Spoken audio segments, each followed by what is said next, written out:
തസ്മൈ ശ്രീ ഗുരവേ നമഃ. ഗുരവേ സർവലോകാനാം ഭിഷജേ ഭവരോഗിണാം നിധയേ സർവവിദ്യാനാം ദക്ഷിണാമൂർത്തയേ നമഃ. ത്വമേവ മാതാ ച പിതാ ത്വമേവ ത്വമേവ ബന്ധുശ്ച സഖാ ത്വമേവ ത്വമേവ വിദ്യാദ്രവിണം ത്വമേവ ത്വമേവ സർവം മമ ദേവദേവ. യോന്തപ്രവിശ്യ മമ വാചമിമാം പ്രസുപ്താം സഞ്ജീവയത്യഖിലശക്തിധരസ്വധാംനാ അന്യാംശ്ച ഹസ്തചരണശ്രവണത്വഗാദീൻ പ്രാണാൻ നമോ ഭഗവതേ പുരുഷായ തുഭ്യം. ഭള്ളെള്ളുള്ളിഴാ നിർമ്മലതയും നിസ്വാർത്ഥമാം ഭക്തിയും ഉള്ളിൽ പെയ്തലിഞ്ഞ ഭഗവൽ സപ്താഹ പീയൂഷവും തള്ളിത്തള്ളി കീർത്തി തന്മൂർത്തിയാം മള്ളിയൂർ ശങ്കരസുകൃതം തുഭ്യം നമസ്തേ നിശം.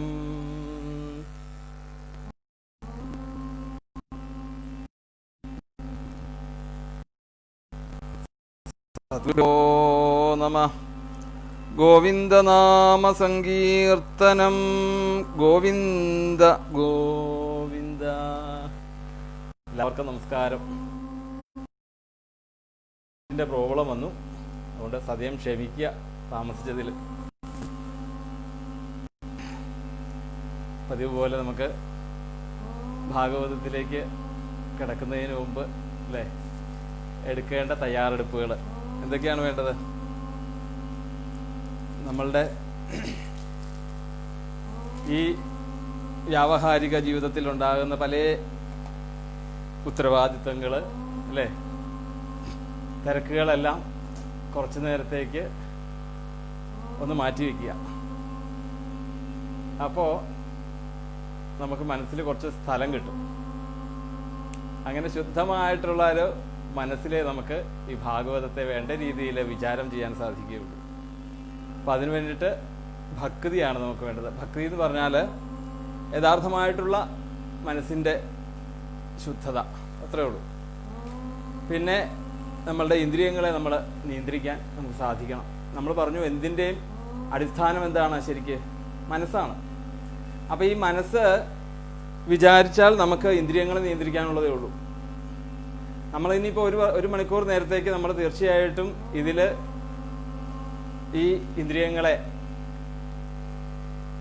കാതായാലും മൂക്കായാലും നാക്കായാലും തൊക്കായാലും അതൊക്കെ നമ്മളിതാ ഭാഗവതത്തിന് മുമ്പിലേക്ക് കൊണ്ടുവരും എന്ന് നമ്മൾ മനസ്സുകൊണ്ട് ഉറപ്പിച്ചാൽ മതി അല്ലേ. നമ്മളതിനൊരു ഉദാഹരണം നേരത്തെ പറഞ്ഞു. എന്ത് എങ്കിലും ചെയ്യാൻ പറയുമ്പോൾ എനിക്കിപ്പോൾ മനസ്സില്ല എന്ന് പറയാറുണ്ട് അല്ലേ. അപ്പം മനസ്സാണ് ഇതിൻ്റെയൊക്കെ പ്രധാനം. നമുക്ക് തന്നെ അതിനെ നിയന്ത്രിക്കാൻ സാധിക്കും. അങ്ങനെ ആ ഇന്ദ്രിയങ്ങളെയൊക്കെ നമുക്ക് ഭാഗവതത്തിന് മുമ്പിലേക്ക് കൊണ്ടുവരിക. ഭാഗവതത്തിൽ കിട്ടുന്ന തത്വങ്ങളെ നമ്മുടെ ജീവിതത്തിലേക്ക് നമുക്ക് കുറച്ചെങ്കിലും, എല്ലാം ഒന്നും പെട്ടെന്ന് നമുക്ക് പറ്റില്ല, അഭ്യാസത്തിലൂടെ പറ്റുള്ളൂ അത്. അപ്പോൾ കുറച്ചെങ്കിലും നമുക്ക് ജീവിതത്തിലേക്ക് ആക്കാൻ സാധിക്കട്ടെ എന്ന് പ്രാർത്ഥിച്ച് നമുക്ക് ആ ഭാഗവതത്തിൻ്റെ ദിവ്യനാമമായിട്ടുള്ള അല്ലേ ആ ദിവ്യനാമം 3 ഉച്ചരിച്ചുകൊണ്ട് ആരംഭിക്കാം. സത്യം പരം ധീമഹി സത്യം പരം ധീമഹി സത്യം പരം ധീമഹി. ഗോവിന്ദനാമ സങ്കീർത്തനം. ഗോവിന്ദ ഗോവിന്ദ. നമ്മൾ 9-ാമത്തെ അധ്യായം ഭീഷ്മസ്തുതി കഴിഞ്ഞു. ഇനി യുധിഷ്ഠിരന്റെ ഭരണത്തെക്കുറിച്ചൊക്കെയാണ് നമുക്ക് പറയേണ്ടത്. അപ്പൊ ഭീഷ്മസ്തുതി നമുക്കൊന്ന് ചുരുക്കത്തിൽ ഒന്ന് ഓടിച്ച് നോക്കണ്ടേ അല്ലേ? നമ്മൾ സാധാരണ പതിവ് അങ്ങനെയാണ്, തലേ ദിവസം അനുസ്മരിച്ചത് ഒന്ന് ഓടിച്ചൊന്ന് പോകാറുണ്ട്. അതുപോലെ നമുക്ക് ആ ഭീഷ്മസ്തുതിയുടെ ഭീഷ്മര് സ്തുതിച്ചത് മാത്രം ഒന്ന് ജസ്റ്റ് ഒന്ന് നോക്കാം. ആദ്യത്തെ ശ്ലോകത്തിൽ പറയുന്നു, അതായത് 32ാമത്തെ ശ്ലോകം മുതലൊന്ന് അസ്തുതി മാത്രം ഒന്ന് ചുരുക്കി പറയുകയാണ്. എല്ലാ തൃഷ്ണകളെയും ഭഗവാന്റെ മുമ്പിൽ സമർപ്പിക്കുന്നു. അതാണ് ഒരു ഭക്തന്റെ ലക്ഷണം. അതാണ് തന്റെ കർമ്മങ്ങൾ മുഴുവൻ സമർപ്പിക്കുമ്പോൾ ഉള്ള ഗുണം എന്താ കിട്ടുന്നത്? നമ്മൾ ഫ്രീ ആകുക അല്ലേ? നമ്മൾ ഈ ഭക്തി എന്ന് പറഞ്ഞ് നമ്മൾ വേണമെന്ന് പറയുന്നത് എന്താണ് വേണ്ടത്? ശരിക്കും നമ്മുടെ മനസ്സിനെ ഫ്രീ ആക്കുക. യഥാർത്ഥത്തിൽ സംഭവിക്കുന്നത് അതാണ് ശരിക്കും. പക്ഷെ നമ്മളുടെ വിചാരം എന്താണ്? നമ്മളാണ് എല്ലാം നിയന്ത്രിക്കുന്നത് എന്നുള്ളൊരു തെറ്റായ ധാരണ കൊണ്ടാണ് നമ്മളെല്ലാം അതിന്റെ ഭാരം നമ്മൾ ഏൽക്കേണ്ടി വരുന്നത്. അപ്പം ആ വിതൃഷ്ണ, ആ തൃഷ്ണകളെയെല്ലാം, തന്റെ കർമ്മങ്ങൾ മുഴുവൻ, താൻ രാജതന്ത്രജ്ഞനായിരുന്നു, സൈന്യാധിപനായിരുന്നു അല്ലെ, ക്ഷത്രിയ പുങ്കവനായിരുന്നു, ഇങ്ങനെയുള്ള നമ്മളുടെ ഒത്തിരി ഐഡന്റിഫിക്കേഷൻ ഉണ്ട് അല്ലെ? നമുക്കും ഉണ്ട്. അമ്മാവെന്നും അച്ഛനും മകനും ശിഷ്യനും ഒക്കെയുള്ള പല രീതിയിലുള്ള ഐഡന്റിഫിക്കേഷൻ. ഈ നമ്മളുടെ പൂർണ്ണമായിട്ടുള്ള ഐഡന്റിഫിക്കേഷൻ മുഴുവൻ ഭഗവാന്റെ പാദങ്ങളിലേക്ക് അങ്ങ് സമർപ്പിച്ചാൽ പിന്നെ നമ്മൾ ഫ്രീ ആയി. ഈ ഐഡന്റിഫിക്കേഷന്റെ പേരിലാണ് നമ്മൾ പല രീതിയിലുള്ള ഉത്തരവാദിത്വങ്ങൾ നമ്മളായിട്ട് ഏറ്റെടുത്ത് അതിന്റെ സുഖദുഃഖങ്ങൾ അനുഭവിക്കുന്നത്. ഇതെല്ലാം ഭഗവാൻക്ക് സമർപ്പിച്ചു കഴിഞ്ഞാൽ നമ്മൾ ഫ്രീ ആയി. അതുപോലെ തന്നെ ഇവിടെ ആദ്യം തന്നെ അതാണ്, ഇതിമതിർ ഉപകൽപ്പിത വിതൃഷ്ണ.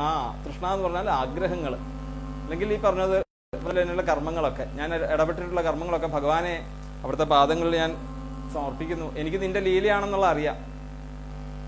നീ ആ പ്രകൃതിയായിട്ടുള്ള മായയെ കൂട്ടുപിടിച്ചുകൊണ്ട് ഇവിടെ സൃഷ്ടി ആരംഭിച്ചു. ഒരു മനുഷ്യവേഷത്തിലായിട്ട് നീ ഇവിടെ വന്ന് പലതും നടത്തുന്നതൊക്കെ, ആ നാടകമൊക്കെ എനിക്ക് വ്യക്തമായിട്ട് മനസ്സിലാവുന്നുണ്ട്. ഇവിടെ ഒരു ഭവപ്രവാഹ, ഇവിടെ ഒരു സമുദ്രം പോലെ തന്നെ നീ സൃഷ്ടികളെ ഇവിടെ നടത്തി. പിന്നെ ഭഗവാന്റെ ആ വർണ്ണത്തെക്കുറിച്ച് പറയുന്നു. തമാല വൃക്ഷത്തിന്റെ കളറാണ് ഭഗവാൻ, നിറമാണ് ഭഗവാന്റെ രൂപത്തിന്. പിന്നെ അളകങ്ങള് ഭംഗിയായിട്ട് അലങ്കരിച്ച് കിടക്കുന്നു.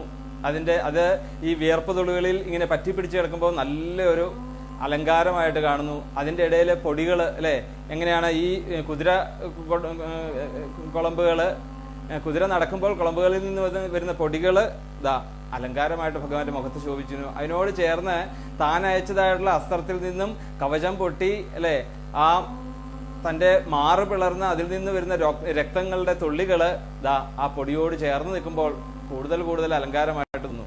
ഇതൊക്കെ ഇങ്ങനെ അലങ്കാരമായിട്ട് തോന്നാൻ കാര്യം എന്താണ് ശരിക്ക്? കാരണം യഥാർത്ഥ നിർഗുണ ബ്രഹ്മ സ്വരൂപമാണ് ഭഗവാൻ എന്നുള്ളത് ഈ വ്യക്തമായിട്ടുള്ള ഈ ഭക്തനായിട്ടുള്ള ഭീഷ്മർക്ക് അറിയാം. അതുകൊണ്ട് ഭീഷ്മർക്ക് അറിയാം അവിടെ ഭഗവാനെ സംബന്ധിച്ചിടത്തോളം ഈ ഭൗതികമായിട്ടുള്ള ശരീരത്തിൽ വേദന എന്നുള്ളതുണ്ടോ? ബ്രഹ്മം അരൂപിയാണ്. അതുകൊണ്ട് ധൈര്യമായിട്ട് ആസ്വദിക്കുകയാണ് ഇതെല്ലാം. മാറ് വളർന്ന് ചോര വരുന്നതൊക്കെ കാണുമ്പോൾ ഭഗവാന്റെ ആ ലീലകള്, മായാലീലകളെ ആസ്വദിക്കുകയാണ് ശരിക്കും ആര് ചെയ്തത്? ഭീഷ്മർ ചെയ്തത്. പിന്നെ പറയാണ് സപതി സഖിവജോ, ആ അർജുനനോട് പറഞ്ഞു, അർജുനൻ പറഞ്ഞു, അച്യുത കൃഷ്ണ ആ രഥം നടുക്കോട്ട് അങ്ങ് നിർത്താൻ പറഞ്ഞു. എന്നിട്ട് ഭഗവാൻ ഓരോരുത്തരെയും വിളിച്ച് കാണിച്ചു കൊടുക്കുകയാണ്. ഗുരുനാഥന്മാരുള്ളവരൊക്കെ അവരെയൊക്കെ വിളിച്ച് കാണിച്ചു കൊടുക്കുമ്പോഴും അവിടെ ഒരു മോഷണം ചെയ്യുന്നു ഭഗവാൻ. എന്താണ്? അവരുടെയൊക്കെ ആയുസിനെ അപ്പോൾ തന്നെ ഭഗവാൻ അവിടെ അപഹരിച്ചു കഴിഞ്ഞു. ഓരോരുത്തരെയും കാണിക്കുമ്പോഴും കൃഷ്ണ അതാ ദ്രോണര്, ജയദ്രഥൻ, ഭീഷ്മര്, കർണൻ, ഇങ്ങനെ ഓരോരുത്തരെയും എടുത്തെടുത്ത് കാണിക്കുമ്പോൾ അപ്പൊ തന്നെ ഭഗവാൻ അവിടുത്തെ ആയുസ് അവിടെ സ്വീകരിച്ചു. പിന്നെ മുമ്പിലുള്ള ആ റോ കണ്ടു കഴിഞ്ഞപ്പോഴത്തേക്കും ഗുരുനാഥന്മാരും ബന്ധുക്കളുമായിട്ടുള്ളവരെ നിൽക്കുന്നത് കണ്ടു കഴിഞ്ഞപ്പോഴത്തേക്കും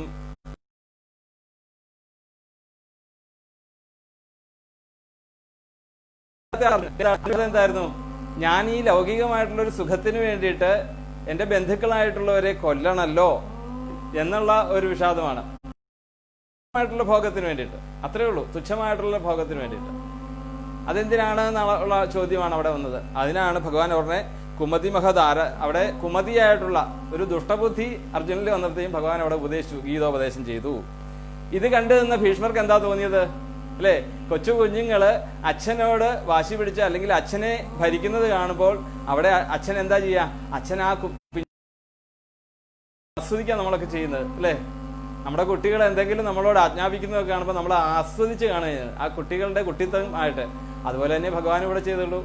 രഥം മുമ്പിലോട്ട് കയറ്റി നിർത്തുക കൃഷ്ണ എന്നൊക്കെ പറയുമ്പോഴും അവിടെ അതുപോലെ തന്നെ ആജ്ഞയോടുകൂടി അടിയൻ കയറ്റി നിർത്തിയേക്കാന്നുള്ള രീതിയിൽ കൊണ്ട് നിർത്തുന്നതൊക്കെ ഭഗവാൻ അത്രേ അങ്ങനെ കണ്ടിട്ടുള്ളൂ. അതാ കുട്ടിത്തം ആണ് എന്നുള്ളത് മനസ്സിലാക്കിക്കൊണ്ടാണ് എന്നുള്ളത് ഭീഷ്മർക്ക് അത് കാണാൻ സാധിക്കുന്നു. പിന്നെ ഭഗവാൻ തന്റെ പ്രതിജ്ഞ പോലും മാറ്റി വെച്ചിട്ട് ഭക്തന്റെ പ്രതിജ്ഞ സാധൂകരിക്കാൻ വേണ്ടിയിട്ട് ഭഗവാൻ രഥത്തിൽ നിന്ന് ഇറങ്ങി അല്ലെ. 3-ാം ദിവസം ഭീഷ്മര് യുദ്ധം ചെയ്യാൻ ആരംഭിച്ചപ്പോഴാണ് ആ ഭീഷ്മരുടെ പാടവം മനസ്സിലാക്കുന്നത്. പടത്തലവന്മാരൊക്കെ ഇവിടുന്ന് പലായനം ചെയ്തു, പാണ്ഡവന്മാരുടെ കൂടെ ഉള്ളത്. അപ്പോഴും കൃഷ്ണൻ എന്താണ് ആ ഭക്തനെ അർജുനന്റെ കാര്യത്തിലൊരു സംശയമായി. അപ്പോ എന്തായാലും കൃഷ്ണൻ എന്ത് ചെയ്തു, തന്റെ സുദർശനചക്രം എടുത്ത് എങ്ങനെയാണ് ആനയുടെ മുമ്പിലേക്ക് ചാടുന്നത് അതുപോലെ അങ്ങോട്ട് ചെന്നു. അപ്പൊ സന്തോഷിച്ചു ഭീഷ്മര്. എന്താണ്, സ്വരൂപമുക്തി എനിക്ക് കിട്ടുമല്ലോ. അത് തന്നെയായിരുന്നു ഭീഷ്മരുടെ ഉദ്ദേശവും. ഇങ്ങനെ അവിടെ ആ ഭക്തനും ഭഗവാനും തമ്മിലുള്ള ഒരു വിനോദമായിരുന്നു ശരിക്കും ആ യുദ്ധക്കളത്തിൽ നടക്കുന്നത്. പിന്നെ ആദതായിയായിട്ട് ഈ ഞാൻ ആരോടാ യുദ്ധം ചെയ്യേണ്ടത്, ശരിക്കും ഭീഷ്മര് ചോദിക്കുകയാണ്, ഞാൻ ഈ ആരോടാ യുദ്ധം ചെയ്യേണ്ടത്? ഞാൻ യുദ്ധം ചെയ്യേണ്ട അർജുനനോടാണ്. പിന്നെ കൃഷ്ണനോടായിട്ട് ഞാൻ യുദ്ധം ചെയ്തിട്ടുണ്ടെങ്കിൽ ഈ ആദതായി ആയിട്ടുള്ള ഞാൻ അങ്ങയുടെ മാറ് പിളർന്നിട്ട് അങ്ങനെയുള്ള എന്നെ അങ്ങ് എന്തുകൊണ്ട് കൊല്ലാതിരുന്നു? പ്രസവം അഭിസാരം അദ്വഥാർത്ഥം സഭവത, എന്നെ അതുകൊണ്ടൊന്ന് കൊന്നുല്ലോ. ഗതിർ മുകുന്ദ, നമ്മൾ പറഞ്ഞു ഈ ഭീഷ്മരുടെ ഓരോ ശ്ലോകങ്ങളും കഴിയുമ്പോഴത്തേക്കും ജ്ഞാനത്തിന്റെ തലം മാറി മാറി വരികയാണ്.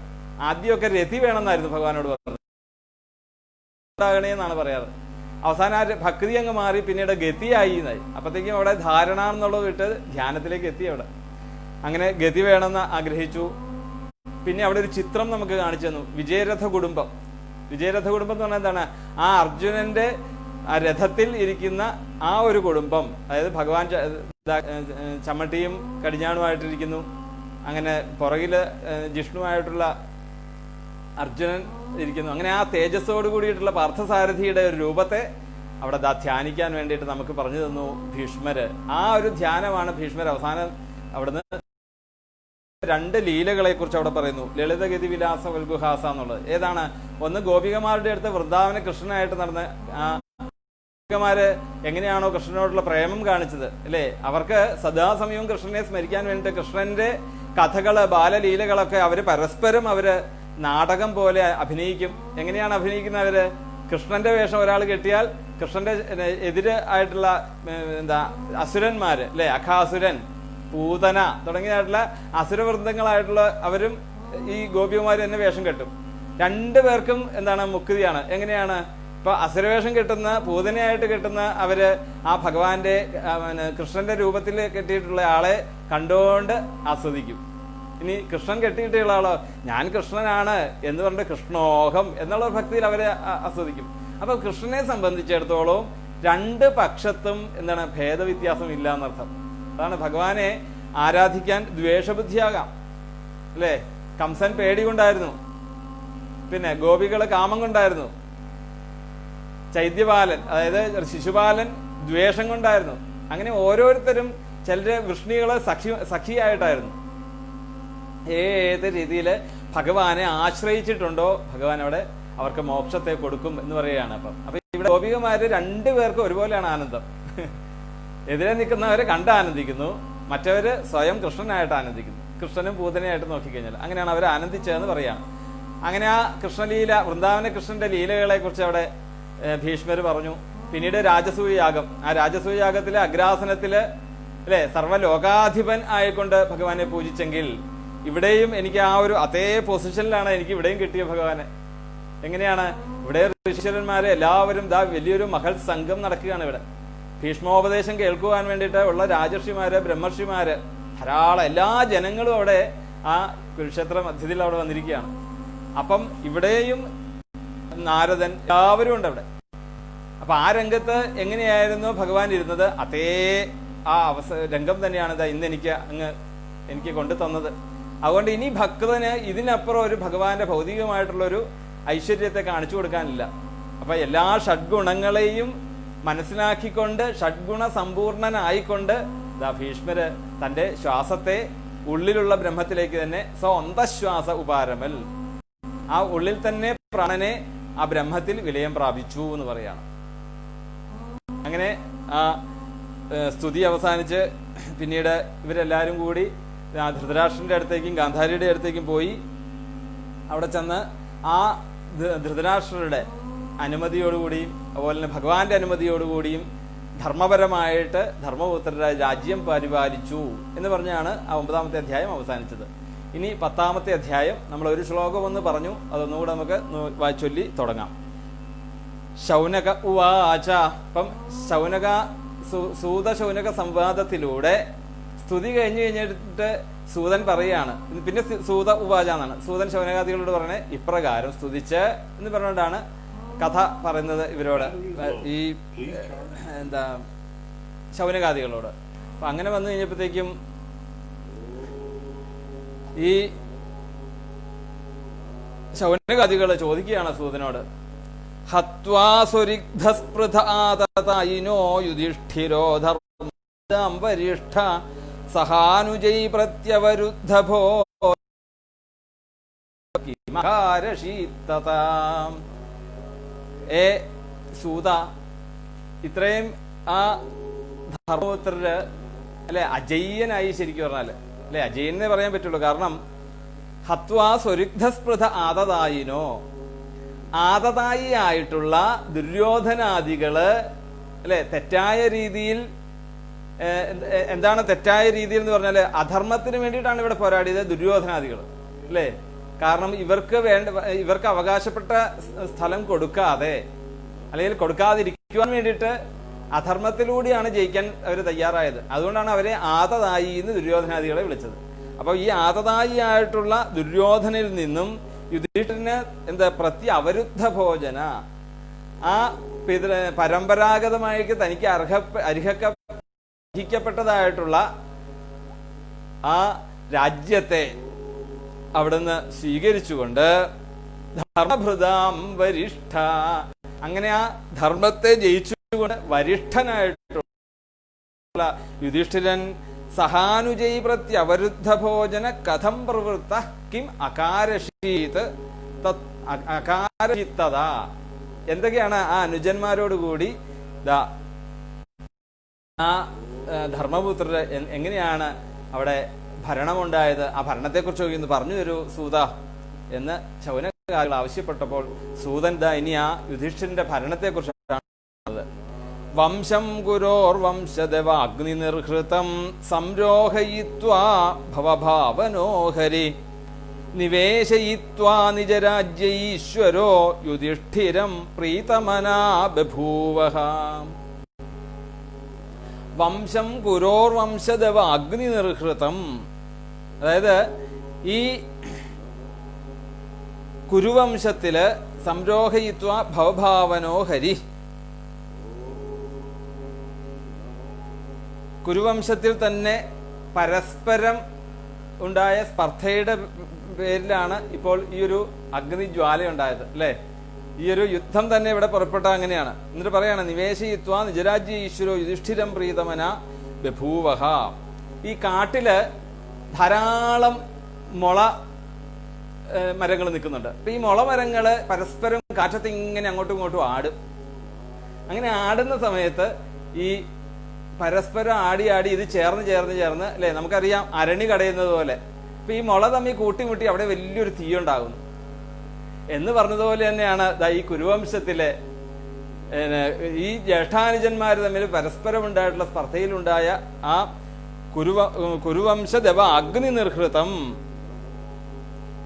സംരോഹിത്വ ഭവഭാവനോഹരി. അങ്ങനെ ആ ലോകാഭിവൃദ്ധി വരുത്തുന്നതായിട്ടുള്ള ആ ഭഗവാൻ തന്നെ ഉണ്ടായതായിട്ടുള്ള അല്ലെങ്കിൽ പരസ്പരം സ്പർദ്ധയിൽ നിന്നുണ്ടായതായിട്ടുള്ള ഈ കാട്ടുതീയിൽ ആ കാട്ടുതീയെ ദഹിപ്പിച്ചു. ആര്? ഭഗവാൻ ദഹിപ്പിച്ചു. ആ തീയെ കെടുത്തി എന്ന് പറയാ. ദഹിപ്പിച്ച് നിവേശയിത്വാ നിജരാജ്യ ഈശ്വരോ യുധിഷ്ഠിരം പ്രീതമനാ ബഭൂവഃ.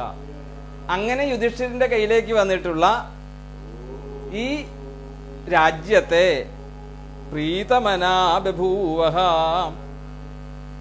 പ്രീതിയോടുകൂടി തന്നെ യുധിഷ്ഠിരനെ രാജ്യം ഏൽപ്പിക്കാൻ ആർക്ക് സാധിച്ചു? സാധിച്ചു? ഭഗവാന് സാധിച്ചു. അപ്പം ഭഗവാനാണ് ഇതൊക്കെ സൃഷ്ടിക്കുന്നതെങ്കിൽ തീർച്ചയായിട്ടും അതിനെ ഇല്ലാണ്ടാക്കാനും ആർക്ക് കഴിയും? ഭഗവാന് കഴിയും, അല്ലേ? ത്രിഗുണങ്ങളുടെ അടിസ്ഥാനത്തിൽ ഇവിടെ സൃഷ്ടി ഭഗവാൻ ചെയ്തിട്ടുണ്ടെങ്കിൽ ആ ഭഗവാൻ സൃഷ്ടി ചെയ്യുന്നത് എന്തിനു വേണ്ടിയിട്ടാണ്? അവിടെ ദുഷ്ടന്മാരെ നിഗ്രഹിക്കുകയും പിന്നെയോ ശിഷ്ടന്മാരെ രക്ഷിക്കുകയും ചെയ്തതാണ് ഭഗവാന്റെ ധർമ്മം, അല്ലേ?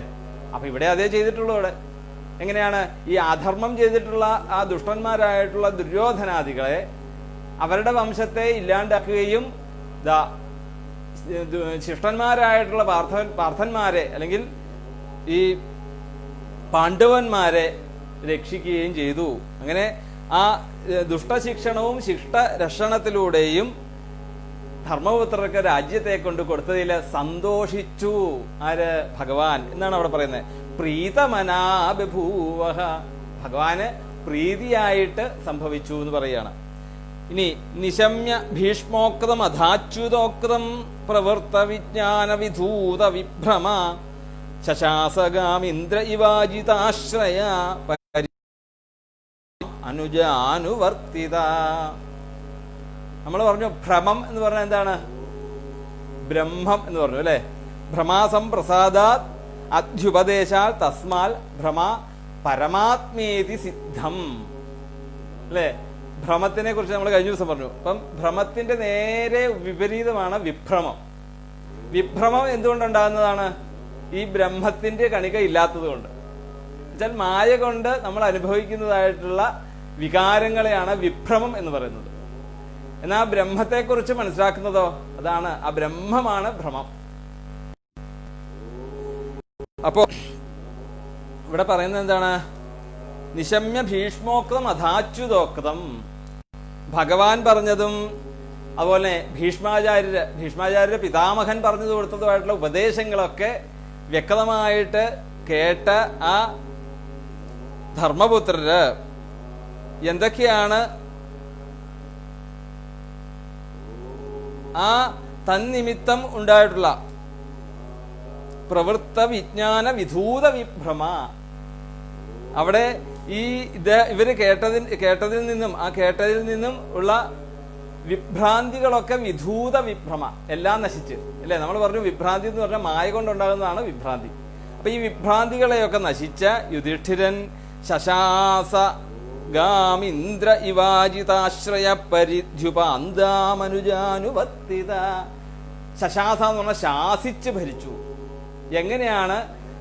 ഈ വ്യക്തമായിട്ടുള്ള ധർമ്മങ്ങളെക്കുറിച്ച് മുഴുവൻ പിതാമഹനിൽ നിന്ന് മനസ്സിലാക്കി, ഭഗവാനിൽ നിന്ന് വേണ്ട ധർമ്മങ്ങളെ മനസ്സിലാക്കി, ഭഗവാന്റെ അനുമതിയും കൂടെ കിട്ടി, അല്ലെ? ഈശ്വരാനുഗ്രഹം എന്ന് പറയുമ്പോൾ ഏറ്റവും വലിയൊരു കാര്യം തന്നെയാണ് ചെയ്യുന്ന കാര്യങ്ങളിൽ. അത്രയും നല്ല രാജാവായിട്ട് സിംഹാസനത്തിൽ ഇരിക്കുമ്പോൾ ഇത്ര കണ്ട് അനുഗ്രഹത്തോടു കൂടി ചെല്ലുമ്പോൾ അവിടെ ധർമ്മത്തിലൂടെ മാത്രമേ അവിടുത്തെ പ്രവൃത്തി ഉണ്ടാവുള്ളൂ എന്നുള്ള ഉറപ്പാണ്. അപ്പൊ അത് മനസ്സിലാക്കുവാൻ വേണ്ടിയിട്ട് എങ്ങനെയാണ് ഭീഷ്മരുടെ ഭരണം എന്ന് ചോദിച്ചു. സഹാനുജയി. അപ്പൊ അവിടെ യുധിഷ്ഠിരൻ വേണ്ട രീതിയിൽ ആ ചക്രവർത്തിപദത്തെ എവിടെയാണ്? ഈ ഇന്ദ്രപ്രസ്ഥത്തിന്റെ, അതായത് ഇന്നത്തെ ഇത് പറഞ്ഞാല് ന്യൂഡൽഹിയുടെ ഒരു ഭാഗമാണ്. അപ്പൊ അവിടുത്തെ രാജാവായിട്ട് വർത്തിച്ചു എന്ന് പറയാണ്. ധാർമ്മികനായിട്ടുള്ള രാജാവ്. ഈ യുധിഷ്ഠിരൻ മുതൽ പരീക്ഷിത്ത് വരെ അതേ സമ്പ്രദായത്തിൽ തന്നെ പരമ്പരാഗതമായിട്ട് വന്ന ഭരണമാണ് ഉണ്ടായത്. ഞാൻ യുധിഷ്ഠിരന്റെ ഭരണങ്ങളെ കുറിച്ച് പറയുകയാണ്. അവിടെ അനുജന്മാർ നകുലൻ, സഹദേവൻ, ഇവരെയൊക്കെ ആരാക്കി? ഇവരൊക്കെ സഹമന്ത്രിമാരാക്കി. എന്തുകൊണ്ടാണ് ഈ അനുജന്മാരെ മന്ത്രിമാരാക്കാനുള്ള കാര്യം എന്താണ്? കാരണം അവിടെ ഈ അനുജന്മാരെ മന്ത്രിമാരാക്കാൻ കാരണം താൻ പറഞ്ഞാൽ അത് അതേ രീതിയിൽ സ്വീകരിച്ച് നടപ്പാക്കാനുള്ള ആൾക്കാരായിരിക്കണം, അല്ലെ? ഒരു രാജാവിന് തന്റെ താഴെയുള്ള മന്ത്രിമാര് അല്ലെങ്കിൽ മുഖ്യമന്ത്രി തന്റെ താഴെയുള്ള മന്ത്രിമാര് ഓരോ സബോർഡിനേറ്റ്സും താൻ എന്താണോ മനസ്സിൽ കാണുന്നത് അതിനനുസരിച്ച് അവർ പ്രവർത്തിക്കാൻ തയ്യാറാവണം, അല്ലെ? സഹമന്ത്രി എന്നാണ് പറയാ. എന്താണ് സഹമന്ത്രി എന്ന് പറഞ്ഞാല്? ആ മന്ത്രിക്ക് വേണ്ടതായിട്ടുള്ള അനുകൂലമായിട്ടുള്ള ചിന്താഗതിക്കും അനുകൂലമായിട്ടുള്ള പ്രവർത്തനങ്ങൾക്കും ഇവര് മുഴുവൻ സപ്പോർട്ട് ചെയ്യാനുള്ള ഒരു മനസ്സ് ഉണ്ടാവണം. അതുകൊണ്ട് ഇവിടെ യുധിഷ്ഠിരൻ എന്താണ് ചെയ്തത്? യുധിഷ്ഠിരൻ തന്റെ അനുജന്മാരെ തന്നെ സഹമന്ത്രിമാരെ നിയോഗിച്ചു, സേനാപതിമാരായിട്ട് നിയോഗിച്ചു. അങ്ങനെ ആ പരസ്പര സഹകരണം നടത്തുന്നത് യുധിഷ്ഠിരൻ. അപ്പൊ തന്റെ ആശയങ്ങളെ മുഴുവൻ വേണ്ട രീതിയിലേക്ക് ജനങ്ങളിലേക്ക് എത്തിക്കുവാൻ സാധിക്കും. അവിടെ ആ ഭിന്നിപ്പില്ല എന്ന് പറയാണ്. പാർട്ടിയിലെ ഭിന്നിപ്പ് പോലെ അവിടെ ഇല്ല. ഏകാഭിപ്രായം, ആ അഭിപ്രായത്തെ മാനിച്ചുകൊണ്ട്. അല്ലെങ്കിൽ എന്താണ്, അല്ലെങ്കിൽ വേറെ രീതിയിൽ എന്താണ് പറഞ്ഞാൽ എന്താണ്, യുധിഷ്ഠിരന് അതിനുള്ള കഴിവുണ്ടായിരുന്നു, യോഗ്യതയുണ്ടായിരുന്നു. ഒരു രാജ്യത്തെ പരിപാലിക്കണമെങ്കിൽ തീർച്ചയായിട്ടും വേണ്ടതായിട്ടുള്ള യോഗ്യതകൾ വേണം. ഈ യോഗ്യതകളുടെ കുറവ് കൊണ്ടാണ് തന്റെ സബോർഡിനേറ്റ് ആയിട്ടുള്ള ആൾക്കാർക്ക് ഇപ്പോൾ എന്താണ്, മുഖ്യമന്ത്രിയെക്കായാലും യോഗ്യതയാണ് IAS ആയിട്ടുള്ള കളക്ടർക്ക്. അപ്പൊ അത് വേണ്ട രീതിയിൽ യോജിച്ചു പോവുകയില്ല.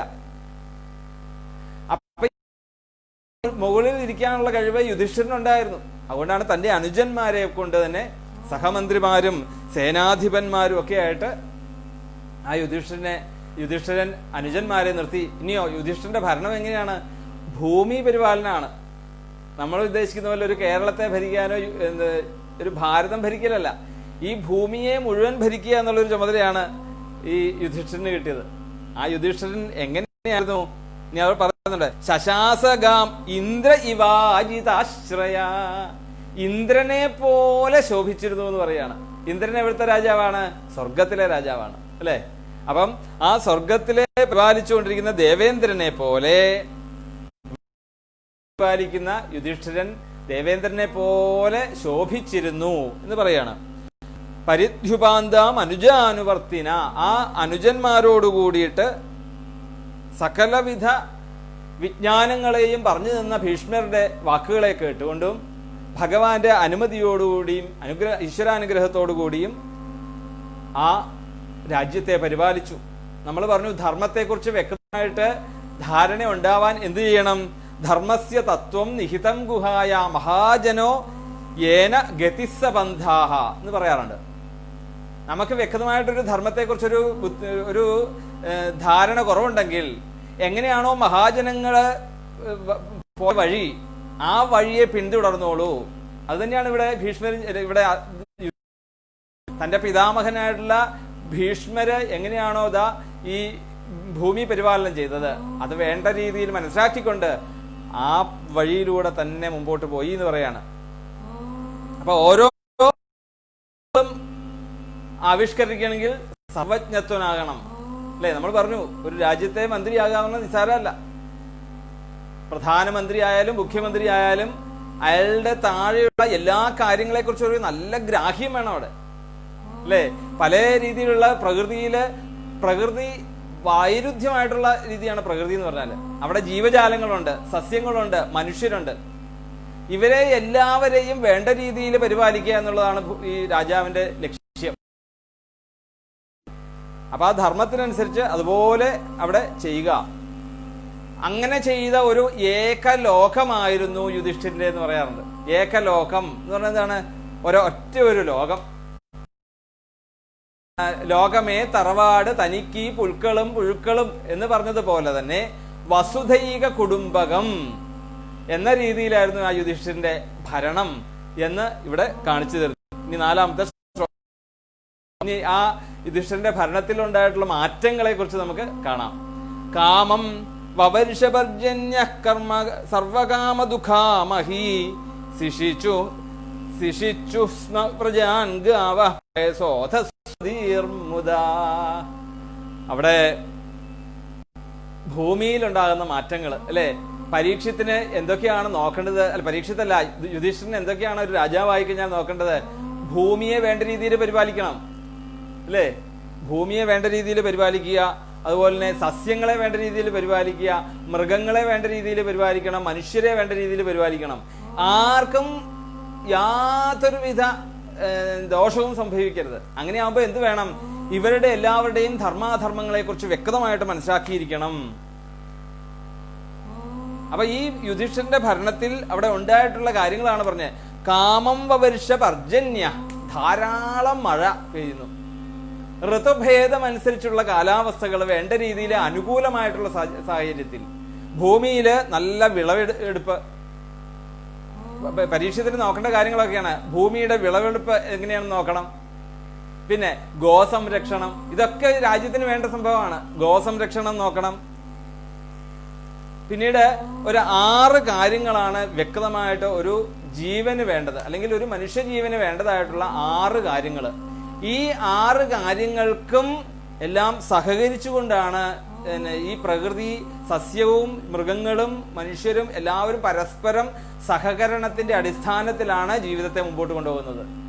അപ്പൊ ഈ സഹകരണം വേണ്ട രീതിയിലേക്ക് ആകുവാൻ വേണ്ടിയിട്ട് ഈ 6 കാര്യങ്ങൾ എന്തൊക്കെയാണ്? 6 കാര്യങ്ങള്: ആഹാരത്തിന് വേണ്ടിയിട്ടുള്ള ധാന്യങ്ങള്, പിന്നെ പഴങ്ങള്, പിന്നെ പാല്, ധാതുക്കള്, വൃക്ഷം, അതുപോലെ തന്നെ വസ്ത്രം.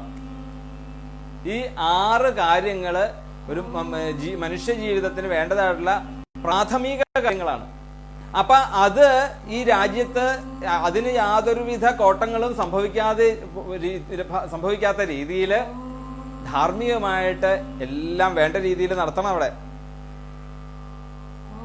അവിടെയൊക്കെയാണ് ശരിക്ക് ഈ അനാവശ്യമായിട്ടുള്ള മാംസാഹാരം, അതുപോലെ തന്നെ മത്സ്യാഹാരം, ഇതൊക്കെ യുധിഷ്ഠിരന്റെ കാലത്ത് ഇല്ലായിരുന്നു എന്ന് പറയാറുണ്ട്.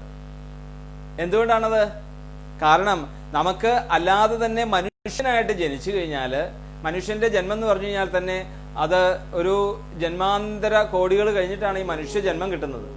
ഇപ്പൊ മനുഷ്യ ജന്മം കിട്ടുന്നതിന്റെ പ്രയോജനം എന്താണെന്ന് വെച്ച് കഴിഞ്ഞാൽ എന്താണ്? സാത്വികമായിട്ടുള്ള ബുദ്ധി മനുഷ്യന് ഉണ്ടായിക്കൊണ്ട് തന്റെ ജീവിത ലക്ഷ്യത്തിലേക്ക് എത്തുവാൻ വേണ്ടിയിട്ടുള്ള ഒരു വഴിയാണ് മനുഷ്യജന്മം. അപ്പൊ അതിന് വേണ്ടതായിട്ടുള്ള ആ രീതിയിലുള്ള ജീവിതം അല്ലാതെ വരുമ്പോൾ എന്താണ്? മനുഷ്യന് ആ വഴിക്ക് എത്താൻ സാധിക്കുന്നില്ല. ആ സാത്വികതയ്ക്ക് എത്തുവാൻ വേണ്ടിയിട്ടുള്ള ഒരു ദോഷമായ, അല്ലെങ്കിൽ അതിനൊരു ഒരു പ്രതിബന്ധമാണ് ഈ മാംസാഹാരമൊക്കെ. അതുകൊണ്ട് മാംസാഹാരമൊക്കെ അന്ന് വർജിച്ചിരുന്നു ശരിക്കും. പിന്നീട് അവിടെ ഭൂമിയിൽ കാലക്രമാനുഗതമായിട്ടുള്ള മഴ ലഭിച്ചിരുന്നു. ആ കാലക്രമാനുഗതമായിട്ടുള്ള എന്ന് ചോദിച്ചു കഴിഞ്ഞാൽ നദികളെ വേണ്ട രീതിയിൽ നോക്കിയിരുന്നു. അതിനനുസരിച്ചുള്ള ഈ മഴയുടെ അടിസ്ഥാനത്തിൽ ഭൂമിയിൽ വിളകൾക്ക് അത് സഹായമായിട്ട് വന്നു. അതിനനുസരിച്ച് ഓരോ ഋതുക്കൾക്കും അല്ലെങ്കിൽ ഓരോ കാലത്തനുസരിച്ച് വിളയേണ്ടതായിട്ടുള്ള സാധനങ്ങളൊക്കെ അതാത് കാലത്ത് വിളവുണ്ടായി. ഈ വിളവിൽ പെട്ടതാണ് ഈ വൃക്ഷങ്ങള്. വൃക്ഷങ്ങൾ മനുഷ്യന് ആവശ്യമുള്ളതാണ് അല്ലേ? പല ഇത് കാര്യത്തിൽ തടികൾക്ക് വേണ്ടിയിട്ട് നമ്മൾ എടുക്കുന്നുണ്ട്. വസ്ത്രത്തിന് വേണ്ടിയിട്ട് പരുത്തി അല്ലേ? പരുത്തി നമ്മൾ വസ്ത്രത്തിന് വേണ്ടിയിട്ട് വേണം. അങ്ങനെയുള്ള ഓരോ കാര്യങ്ങളും എന്തിന്? ഈ സഹകരണത്തിന്റെ അടിസ്ഥാനത്തിലാണ് പോകുന്നത്. അങ്ങനെയാവുമ്പോൾ വൃക്ഷങ്ങളെ നോക്കേണ്ടതും വനങ്ങളെ നോക്കേണ്ടതും മൃഗങ്ങളെ നോക്കേണ്ടതും ഇതൊക്കെ ആരുടെ ചുമതലയാണ്? രാജാവിന്റെ ചുമതലയാണ്. ഇവിടെ രാജാവ് മനസ്സിലാക്കിയിട്ടുള്ള ധർമ്മം, ഭീഷ്മരിൽ നിന്ന് കിട്ടിയിട്ടുള്ള ധർമ്മം എന്താണ്? ശരിക്കും ഭീഷ്മര് പറഞ്ഞു കൊടുത്തിരിക്കുന്നത് ഈ പറഞ്ഞിട്ടുള്ള പ്രകൃതിയാണേലും സസ്യങ്ങളാണേലും മൃഗങ്ങളാണേലും മനുഷ്യരാണേലും ഇവർക്കൊക്കെ ഭഗവാന്റെ മുമ്പിൽ എന്താണ്? തുല്യമായിട്ടുള്ള സ്ഥാനമാണ് അവിടെ. എല്ലാവരുടെ അംശത്തിലുള്ള ഭഗവാന്റെ ബോധ ചൈതന്യം ഒരേ അളവിലാണ് അവിടെ. അപ്പൊ അവിടെ മനുഷ്യനെന്നും പ്രകൃതിയെന്നും വ്യത്യാസമില്ല. ആ രീതിയിൽ തന്നെ ചിന്തിച്ചാൽ തന്നെ മാംസഭക്ഷണം ഒരിക്കലും അനീതി തന്നെയാണത്. അതുകൊണ്ട് ശ്രീബുദ്ധനൊക്കെ ഈ അഹിംസാവാദം ഇത്രയും കൊണ്ടുവരാൻ തന്നെ കാര്യം അതാണ്. കാരണം തത്വത്തിനോട് യോജിപ്പിക്കാൻ പറ്റുന്നില്ല. തത്വത്തിനോട് ഒട്ടും യോജിപ്പിക്കാൻ പറ്റാത്തത് കൊണ്ട്. കാരണം ഇപ്പോ ഒരു മനുഷ്യനെ കണ്ടാലും ഒരു രാജാവിനെ സംബന്ധിച്ചിടത്തോളം, യുധിഷ്ഠിരനെ പോലെയുള്ള രാജാവിനെ സംബന്ധിച്ചിടത്തോളം ഒരേപോലെയാണ് അവിടെ. പിന്നീട് അന്ന് ഈ പറഞ്ഞതുപോലെ യാന്ത്രികമായിട്ടുള്ള ഒരു ഉപകരണങ്ങളും ഒന്നും ഉണ്ടായിരുന്നില്ല. മനുഷ്യന്റെ ആരോഗ്യത്തെ നോക്കിയിരുന്നത് അല്ലെ? യന്ത്രവൽക്കരണം. ഇന്ന് യന്ത്രവൽക്കരണം ഇല്ലാത്തതിന്റെ ബുദ്ധിമുട്ട് കൊണ്ടാണ് നമുക്ക് എല്ലാവരും ഇന്ന് ആരോഗ്യം കുറവായിട്ട് വന്നത്. ഇതൊക്കെ കലികാലത്തിന്റെ ഒക്കെ ദോഷത്തിൽപ്പെടാണത്. അപ്പൊ പണ്ടെന്ന് പറഞ്ഞാൽ മിക്സി ആയിട്ടോ ഗ്രൈൻഡർ ആയിട്ടോ ഇതൊന്നുമില്ല. ഇതൊക്കെ ശാരീരികമായിട്ടുള്ള ഒരു പ്രാവർത്തികമായിട്ടുള്ള ഒരു എക്സർസൈസും കൂടി ആയിരുന്നു നമുക്കത്. ഇന്ന് നമ്മൾ എക്സർസൈസിന് വേണ്ടി പ്രത്യേകം നമ്മൾ നടക്കുക അല്ലെ, ഓടുക ഒക്കെ ചെയ്തുകൊണ്ടിരിക്കുക. പണ്ടത് വേണ്ടായിരുന്നു അർത്ഥം. അപ്പൊ ഇതെല്ലാം ഈ പരീക്ഷത്തിന്റെ ഭരണം ഗോക്കളെ വേണ്ട രീതിയിൽ സംരക്ഷിക്കുമായിരുന്നു. ഇവിടെ പറയുന്നുണ്ട്, എന്നിട്ട് സിഷിജു സ്മ പ്രജാൻ ഗാവ പയസോദസ്വതീർമുദ. അവര് ഈ ഗോക്കളുടെ സംരക്ഷണങ്ങളെ കൊണ്ട്, അവരുടെ സന്തോഷം കൊണ്ട്, അവരുടെ ആ ഗോശാല മുഴുവൻ പയസോധസ്വതീർമുദ, സന്തോഷം കൊണ്ട് അകിട് ചുരന്ന് പാല് കൊണ്ട് കഴുകിയിരുന്നാ പറഞ്ഞത്. ആവശ്യത്തിനുള്ള പാല് എല്ലാവർക്കും കൊടുത്തതിന് ശേഷം ബാക്കിയുള്ള പാല് കൊണ്ട് ആ തൊഴുത്ത് വരെ കഴുകാൻ സാധിച്ചു എന്ന് പറയാണ്. അപ്പൊ അത്ര സന്തോഷത്തിലായിരുന്നു അവരുടെ ജീവിതം എന്ന് പറയാണ്. മഹത്വം കൊണ്ട് ഇതെല്ലാം നമുക്കിനി ഈ യുധിഷ്ഠിരന്റെ അടുത്ത അവകാശിയായിട്ടുള്ള പരീക്ഷത്തിലും, നമുക്ക് പരീക്ഷത്തിന്റെ ഭരണത്തിലും ഇതെല്ലാം അവിടെ കാണാൻ സാധിക്കും. അവിടെ അതുപോലെ പ്രജകള്, ഈ പ്രജ എന്ന് പറഞ്ഞു കഴിഞ്ഞാൽ പ്രജകളെന്ന് ഉദ്ദേശിക്കുമ്പോൾ നമ്മൾ മനുഷ്യരെ മാത്രമല്ല ഉദ്ദേശിക്കുന്നത്. അവിടെ ഇന്നത്തെ ഭരണം പോലെയല്ല. രാജാവ് എന്ന് പറയുമ്പോൾ എല്ലാവരുടെയും രാജാവാണ്. അവിടെ പ്രജകൾ എന്ന് പറയുമ്പോഴേക്കും സസ്യങ്ങള്, മൃഗങ്ങള്, മനുഷ്യര്, പ്രകൃതി എല്ലാം പ്രജകളിൽ പെട്ടെന്നായി. ഈ പ്രജകളെ എല്ലാവരിലും ഒരു സമത്വ ഭാവനയായിരുന്നു രാജാവിനുണ്ടായിരുന്നത്, യുധിഷ്ഠിരനുണ്ടായിരുന്നത്. സമത്വം, സാഹോദര്യം, അതുപോലെ തന്നെ അഹിംസ, ഇത് മൂന്നും ഒരേപോലെ യുധിഷ്ഠിരനും കൊണ്ടുവന്നു. അപ്പൊ തീർച്ചയായിട്ടും ഈ അഹിംസാവാദത്തിൽ യാതൊരു തെറ്റുമില്ല. കാരണം ഒരു പുഴു ആയിക്കോട്ടെ, ഒരു ഉറുമ്പായിക്കോട്ടെ, അല്ലേ, എല്ലാവരെയും ഒരേപോലെ കാണണം. മനുഷ്യനെ ഏത് നമ്മളുടെ മുമ്പിൽ നടുന്ന ആ തുളസി ചെടി വരെ യാതൊരു വ്യത്യാസവുമില്ല. കാരണം ആ തുളസി ചെടിക്ക് കൊടുക്കുന്ന ബോധം തന്നെയാണ് നമുക്കും തരുന്ന ബോധം. യാതൊരു വ്യത്യാസമില്ല. ഭഗവാനെ സംബന്ധിച്ചിടത്തോളം ഇവരൊക്കെ ഒരുപോലെയാണ്. അപ്പൊ അതേ രീതിയിലാണ് യുധിഷ്ഠിരനും കണ്ടിരുന്നത്, ആ സമത്വഭാവന. അപ്പൊ ആ സമത്വഭാവന വെച്ചുകൊണ്ട് അഹിംസ ഒരിക്കലും യോജിച്ചതല്ല. അതുകൊണ്ടാണ് നിശ്ചയമായിട്ടും ആ അഹിംസവാദം അവിടെ കൊണ്ടുവരാൻ തന്നെ കാര്യം. പിന്നെ നേരത്തെ പറഞ്ഞതുപോലെ മനുഷ്യനായിട്ട് ജനിച്ചത് എന്തിനു വേണ്ടിയാണ്?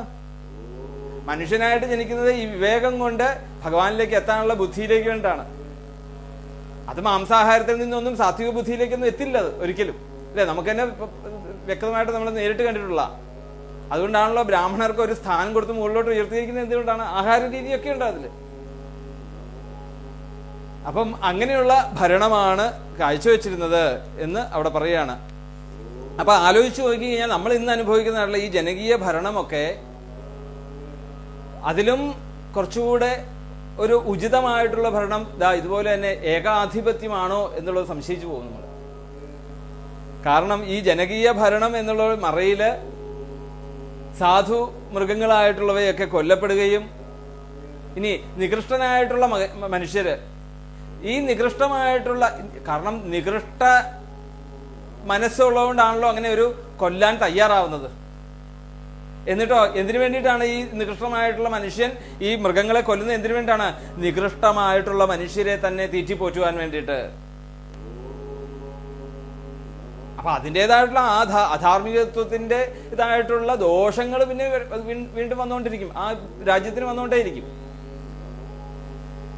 കാരണം എന്തുകൊണ്ടാണ് ഭഗവാന്റെ മുമ്പില് എല്ലാവരും ഒരുപോലെയാണ്. അപ്പൊ ഭൗതിക ജീവജാലങ്ങൾ ഒക്കെ ഇപ്പൊ പറയും, ഈ ഭൗതിക ജീവജാലങ്ങളുടെയൊക്കെ അച്ഛന്റെ സ്ഥാനം എന്ന് പറഞ്ഞാൽ ഭഗവാനും അമ്മയുടെ സ്ഥാനം ഈ ദുർഗാ ഭഗവതി, മായാഭഗവതിയുമാണ്. അച്ഛന്റെയും അമ്മയുടെയും മക്കളാണ് ഈ പ്രകൃതിയിലുള്ള എല്ലാവരും. പ്രകൃതിയിലുള്ള എല്ലാവരും ഈ അച്ഛനമ്മമാരുടെ മക്കളായിട്ട് തന്നെ വർത്തിക്കണം. എല്ലാവർക്കും സമഭാവനയാണ് കൊടുത്തിരുന്നത്. പിന്നെ മനുഷ്യന് എന്താണ് ഒരു പ്രത്യേകത എന്ന് ചോദിച്ചു കഴിഞ്ഞാല് മനുഷ്യന്റെ വിവേകമാണ്. ആ വിവേകം ഈ ഇന്ദ്രിയാസ്വാദനത്തിൽ നിന്നും മാറി ആ വിവേകത്തിലേക്ക് എത്തണം. ആ ആത്മസാക്ഷാത്കാരത്തിന് വേണ്ടിയിട്ട് ഭഗവാന്റെ ഒരു അനുഗ്രഹമായിട്ട് തന്നിട്ടുള്ളതാണ്. അത് നമ്മൾ ചെയ്യാൻ തയ്യാറാകുന്നില്ല എങ്കിൽ തീർച്ചയായിട്ടും നായ്ക്കൾക്കും പന്നികൾക്കും തുല്യമാണ് നമ്മൾ എന്നുള്ളത് ഉറപ്പിക്കുകയാണ് അവിടെ.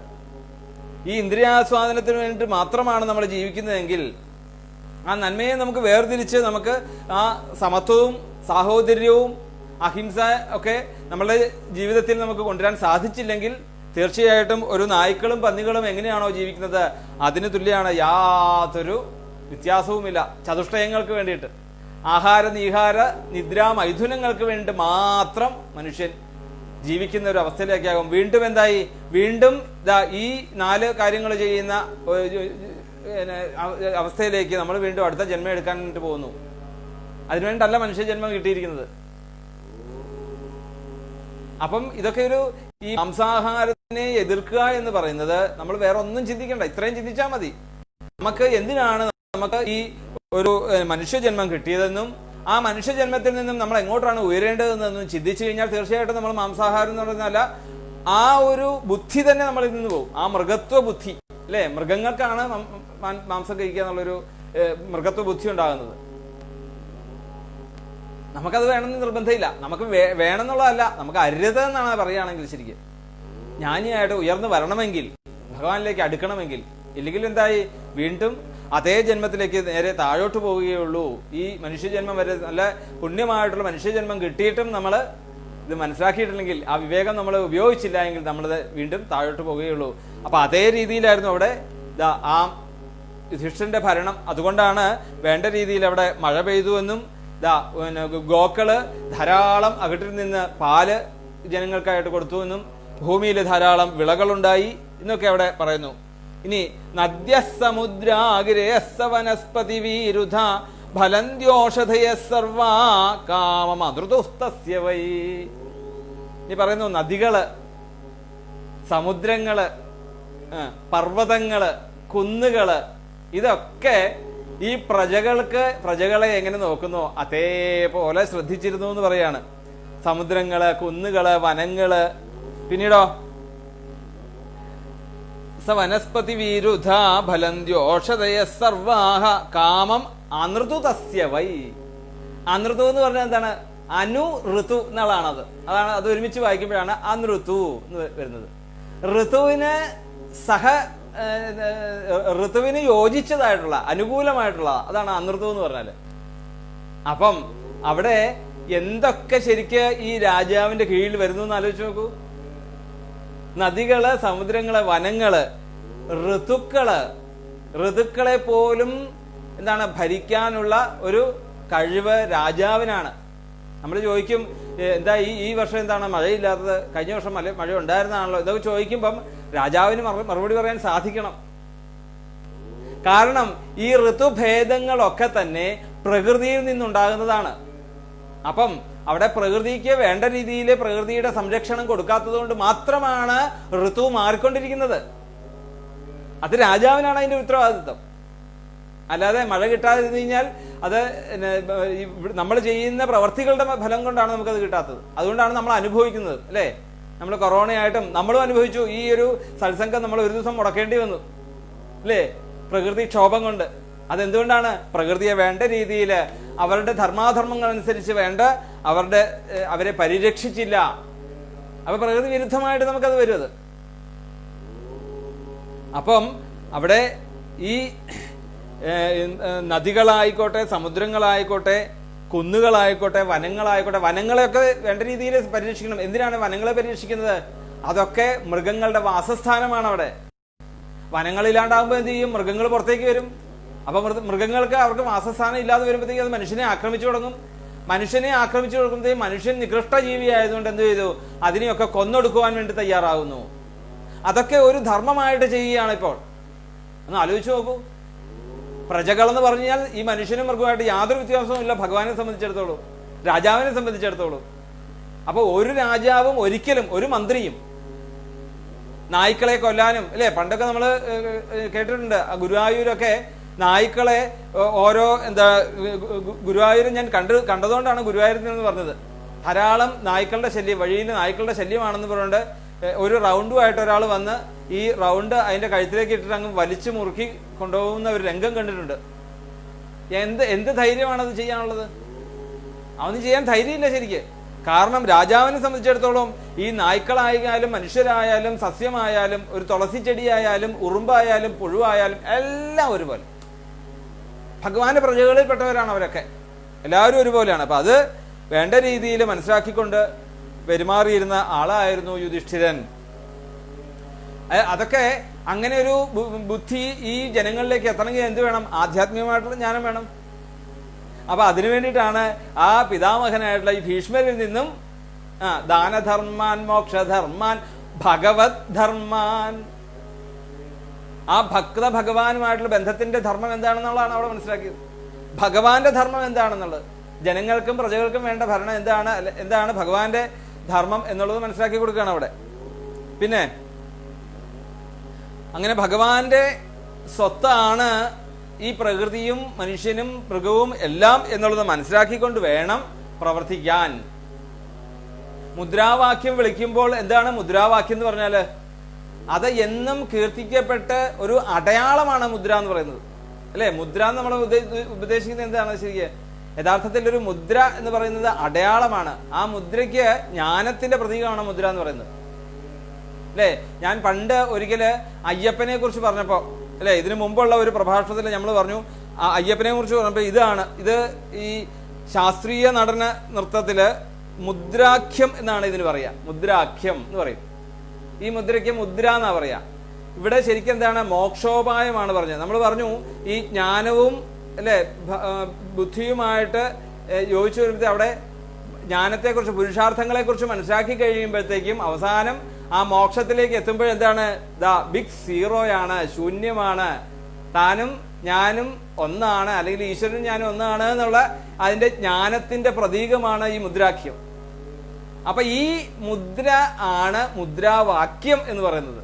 അപ്പം മുദ്രാവാക്യം വിളിക്കുമ്പോഴും അത് കീർത്തിക്കപ്പെടേണ്ട ഒരു അടയാളമായിട്ട് നിൽക്കണം. മുദ്ര എന്ന് പറഞ്ഞാൽ അടയാളം എന്നാണ്. അത് എന്തായിട്ട്, എങ്ങനെയുള്ള അടയാളമായിട്ട് നിൽക്കണം? അത് എപ്പോഴും നിലനിൽക്കണം, അല്ലേ? ഇന്ന് മുദ്രാവാക്യം എന്ന് പറഞ്ഞാൽ അവരവരുടെ ജനങ്ങളുടെ എന്താണ് വോട്ടിങ്ങിന് വേണ്ടിയിട്ട് ധാരാളം മുദ്രാവാക്യങ്ങൾ അവർ എഴുതി ഉണ്ടാക്കി വിളിക്കുന്നുണ്ട്. പക്ഷേ ഇത് കഴിഞ്ഞാലോ, കസേരയിൽ കയറി കഴിഞ്ഞാലോ ഈ മുദ്രയ്ക്ക് എന്തെങ്കിലും ഒരു അടയാളം ഉണ്ടാവുമോ? അവിടെ അതിന്റെ ലെവലേശം പോലും ഒരു അടയാളം ഉണ്ടാവില്ല എന്നുള്ളതാണ്. എന്നാൽ യുധിഷ്ഠിരന്റെ ഭരണകാലത്ത് അങ്ങനെ അല്ലായിരുന്നു എന്ന് പറയാണ്. അപ്പം യുധിഷ്ഠിരൻ എന്താണ് ചെയ്യുന്നത്? യുധിഷ്ഠിരനും അവിടെ നികുതി ശരിക്ക് എല്ലാവരിൽ നിന്നും മേടിച്ചിരുന്നു, അല്ലെ? ഞാൻ പറഞ്ഞു, പ്രജകളിൽ പെട്ടവര് നദികളായിക്കോട്ടെ, സമുദ്രങ്ങളായിക്കോട്ടെ, വനങ്ങളായിക്കോട്ടെ, ഋതുക്കളായിക്കോട്ടെ, ഇവരിൽ നിന്നൊക്കെ ഈ ജനങ്ങളെ പരിപാലിക്കുവാൻ വേണ്ട, പ്രജകളെ പരിപാലിക്കുവാൻ വേണ്ട ഇവരിൽ നിന്നൊക്കെ നികുതി മേടിക്കും. എങ്ങനെയാണ് നികുതി മേടിക്കുക? അവിടെ നദികളിൽ നിന്നും ഫലഭൂയിഷ്ടമായിട്ടുള്ള എന്താണ് ഔഷധികൾ ഉണ്ടാകുവാൻ വേണ്ടി നദി അതിനെ സഹായിച്ചിരുന്നു. നദിയാണ് ഫലഭൂയിഷ്ഠതയ്ക്ക് കാരണമായിട്ട് വരുന്നത്. ധാരാളം വെള്ളം, അല്ലെ? നദികളിൽ നിന്ന് വെള്ളം വന്നെങ്കിൽ മാത്രമേ ഫലഭൂയിഷ്ഠമായിട്ടുള്ള ഔഷധികൾ ഉണ്ടാവുകയുള്ളൂ. പിന്നെ സമുദ്രത്തിൽ നിന്ന് ധാരാളം മുത്തുകള്, രത്നങ്ങള്, ഇതൊക്കെ നികുതിയായിട്ട് ജനങ്ങൾക്ക് കൊടുക്കും. രാജാവിന് കിട്ടും മുത്തുകളായിട്ടും രത്നങ്ങളായിട്ടും. അതുപോലെ തന്നെ അവിടെ ധാതുക്കള്, അല്ലെ? മനയോല തുടങ്ങിയതായിട്ടുള്ള ധാതുക്കള്, അങ്ങനെയുള്ള ഇതൊക്കെ എന്തിനു വേണ്ടിയിട്ടാണ് രാജാവ്? അത് രാജ്യത്തിലെ ആവശ്യത്തിന് വേണ്ടിയിട്ട്, പ്രജകൾക്ക് വേണ്ടിയിട്ട് അത് വിനിയോഗിക്കും. കിരീടത്തില് എന്താണ് രത്നങ്ങൾ പതിക്കാൻ വേണ്ടിയിട്ടല്ല, ആ രാജ്യത്തിന്റെ ഭണ്ഡാരത്തിലേക്ക് അത് എത്തും. അത് സമുദ്രം കൊടുക്കേണ്ടതായിട്ടുള്ള നികുതിയാണ്. അപ്പൊ സമുദ്രത്തെ വേണ്ട രീതിയിൽ സമുദ്രത്തെ പരിപാലിക്കുന്നുണ്ടെങ്കിൽ തീർച്ചയായിട്ടും സമുദ്രം അത് കൊടുത്തിരിക്കണം. പിന്നെയോ സമുദ്രം കഴിഞ്ഞാൽ പിന്നെ വൃക്ഷങ്ങൾ, അല്ലെ? വൃക്ഷങ്ങളിൽ നിന്ന് കിട്ടുന്നതായിട്ടുള്ള ശിഖരങ്ങൾ മുറിച്ച് തടിയായിട്ട് എടുക്കും.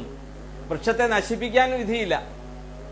ആ വൃക്ഷത്തിൽ നിന്നും അത് ഉയർന്നു വരുമ്പോഴത്തേക്കും അതിൻ്റെതായിട്ടുള്ള അവയവങ്ങള് പിന്നെ മുറിച്ചു മാറ്റി വൃക്ഷത്തിന് വീണ്ടും എന്താണ് കിളുക്കാൻ, നമ്മള് നഖം വെട്ടുന്നത് പോലെയുള്ളൂ, അല്ലെ? നമ്മൾ നഖം വെട്ടിയാൽ അത് വീണ്ടും വളർന്നു വരും എന്ന് പറഞ്ഞതുപോലെ തന്നെ ആ വൃക്ഷങ്ങളുടെ തടികൾ എടുക്കുവാൻ വേണ്ടി അവര് അതിന്റെ നികുതി കൊടുക്കുന്നു. വൃക്ഷങ്ങളെ കൊടുക്കുന്ന നികുതി എന്താണ്? തടികള്. പിന്നെയോ പരുത്തി തുടങ്ങിയതായിട്ട് നോക്കി കഴിഞ്ഞാല് പഞ്ഞിക്ക് വേണ്ടതായിട്ടുള്ള, അല്ലെ, പരുത്തി പഞ്ഞി ആയിട്ടുള്ള ഇത് കൊടുക്കുന്നു. അതിന്റെ കായ ഫലങ്ങൾ കൊടുക്കുന്നു.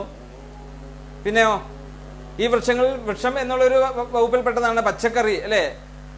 സാധാരണയുള്ള സസ്യങ്ങൾ, അതിൽ നിന്ന് പച്ചക്കറികൾ കൊടുക്കുന്നു. അപ്പൊ ഇതിന്റെയൊക്കെ ഫലങ്ങളാണ് അവരിൽ നിന്ന് ഈടാക്കുന്ന നികുതി. അവര് പ്രജകളാണെങ്കിൽ അവര് നികുതി അടയ്ക്കുന്നത് ഈ രീതിയിലാണ് അവര് നികുതി അടയ്ക്കുന്നത് എന്ന് പറയണം. അങ്ങനെയാണെങ്കിൽ ഋതുക്കളോ? ഈ ഋതുക്കള് അതിന്റെ കാലാനുക്രമമായിട്ടുള്ള ഋതുഭേദം അനുസരിച്ച് കൊണ്ടാണ് ഇവിടെ പുഷ്പങ്ങൾ ഉണ്ടാകുന്നത്, അല്ലെ? പുഷ്പങ്ങളൊക്കെ ഉണ്ടാകണമെങ്കിലും ഫലങ്ങൾ ഉണ്ടാകണമെങ്കിലും ഒക്കെ ഋതുഭേദങ്ങൾ അതിനെ ബാധിക്കുന്നുണ്ട്. ശിശിരകാലം, വസന്തം, ഇതൊക്കെ ആ പുഷ്പങ്ങൾ വേണ്ടതായിട്ട് കൊണ്ടിരുന്നു. അങ്ങനെ കാലത്തിന് അനുസരിച്ച് ഉള്ള രീതിയിൽ വരുന്ന ഓരോന്നിൽ നിന്നും നികുതിയെ അവിടെ ഈടാക്കിയിരുന്നു രാജാവ്. അപ്പൊ നികുതി ഈടാക്കണമെങ്കിൽ അവർക്ക് വേണ്ടതായിട്ടുള്ള പരിരക്ഷകൾ കൊടുത്താൽ മാത്രമേ അതിൽ നിന്ന് ഈടാക്കാൻ സാധിക്കുകയുള്ളൂ. പിന്നെയോ കാലത്തിന് ചേർന്നതായിട്ടുള്ള ഓരോ നിയമങ്ങൾ കൊണ്ടുവരുമ്പോൾ അത് വേണ്ട രീതിയിൽ പരിപാലിക്കാൻ ഒരു രാജാവ് തയ്യാറാകണം എന്ന് പറയാണ്. ഓരോ കാലത്തിനനുസരിച്ച് ആ പ്രജകൾക്ക് വേണ്ടതായിട്ടുള്ള മാറ്റങ്ങൾ വരുത്തുവാൻ യുധിഷ്ഠിരനെ പോലെയുള്ള ഒരു രാജാവ് ഉണ്ടെങ്കിൽ മാത്രമേ അത് സാധിക്കുകയുള്ളൂ. ജനങ്ങൾക്ക് പ്രീതികരമായിട്ടുള്ള അല്ലെങ്കിൽ പ്രജകൾക്ക് പ്രീതികരമായിട്ടുള്ള ഭരണമായിരുന്നു യുധിഷ്ഠിരൻ കാഴ്ചവെച്ചത്. ഇനി 6ാമത്തെ ശ്ലോകം നോക്കാം. നാഥയോ വ്യാധയ ക്ലേശാഹ ദൈവഭൂതാത്മഹേതവ ജാതശത്രാവഭവൻ ജന്തൂനാം രാജ്ഞികരിഹി.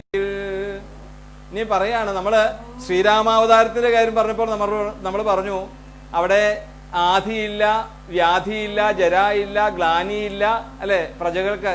പിന്നെയോ ഇച്ഛതാം അല്ലെ മൃത്യുശ്ചാൻ ഇച്ഛതാം, അവിടെ മരിക്കാൻ പോലും തങ്ങള് സ്വച്ഛന്ത മൃത്യുള്ള ഒരു വരം പോലും ആ ശ്രീരാമസ്വാമി അവിടെ ആ ജനങ്ങൾക്ക് പ്രജകൾക്ക് വേണ്ടി അനുവദിച്ചു കൊടുത്തിരുന്നു. നിങ്ങൾക്ക് എപ്പോഴാണോ നിങ്ങളുടെ ശരീരത്തെ ഉപേക്ഷിക്കാൻ നിങ്ങൾക്ക് ഇഷ്ടപ്പെടുന്നത് ആ സമയത്ത് നിങ്ങൾ ഉപേക്ഷിച്ചാൽ മതി എന്നുള്ള വരവും കൂടി ആ ശ്രീരാമസ്വാമിയുടെ ഭരണകാലത്തുണ്ടായിരുന്നു എന്ന് പറയാണ്.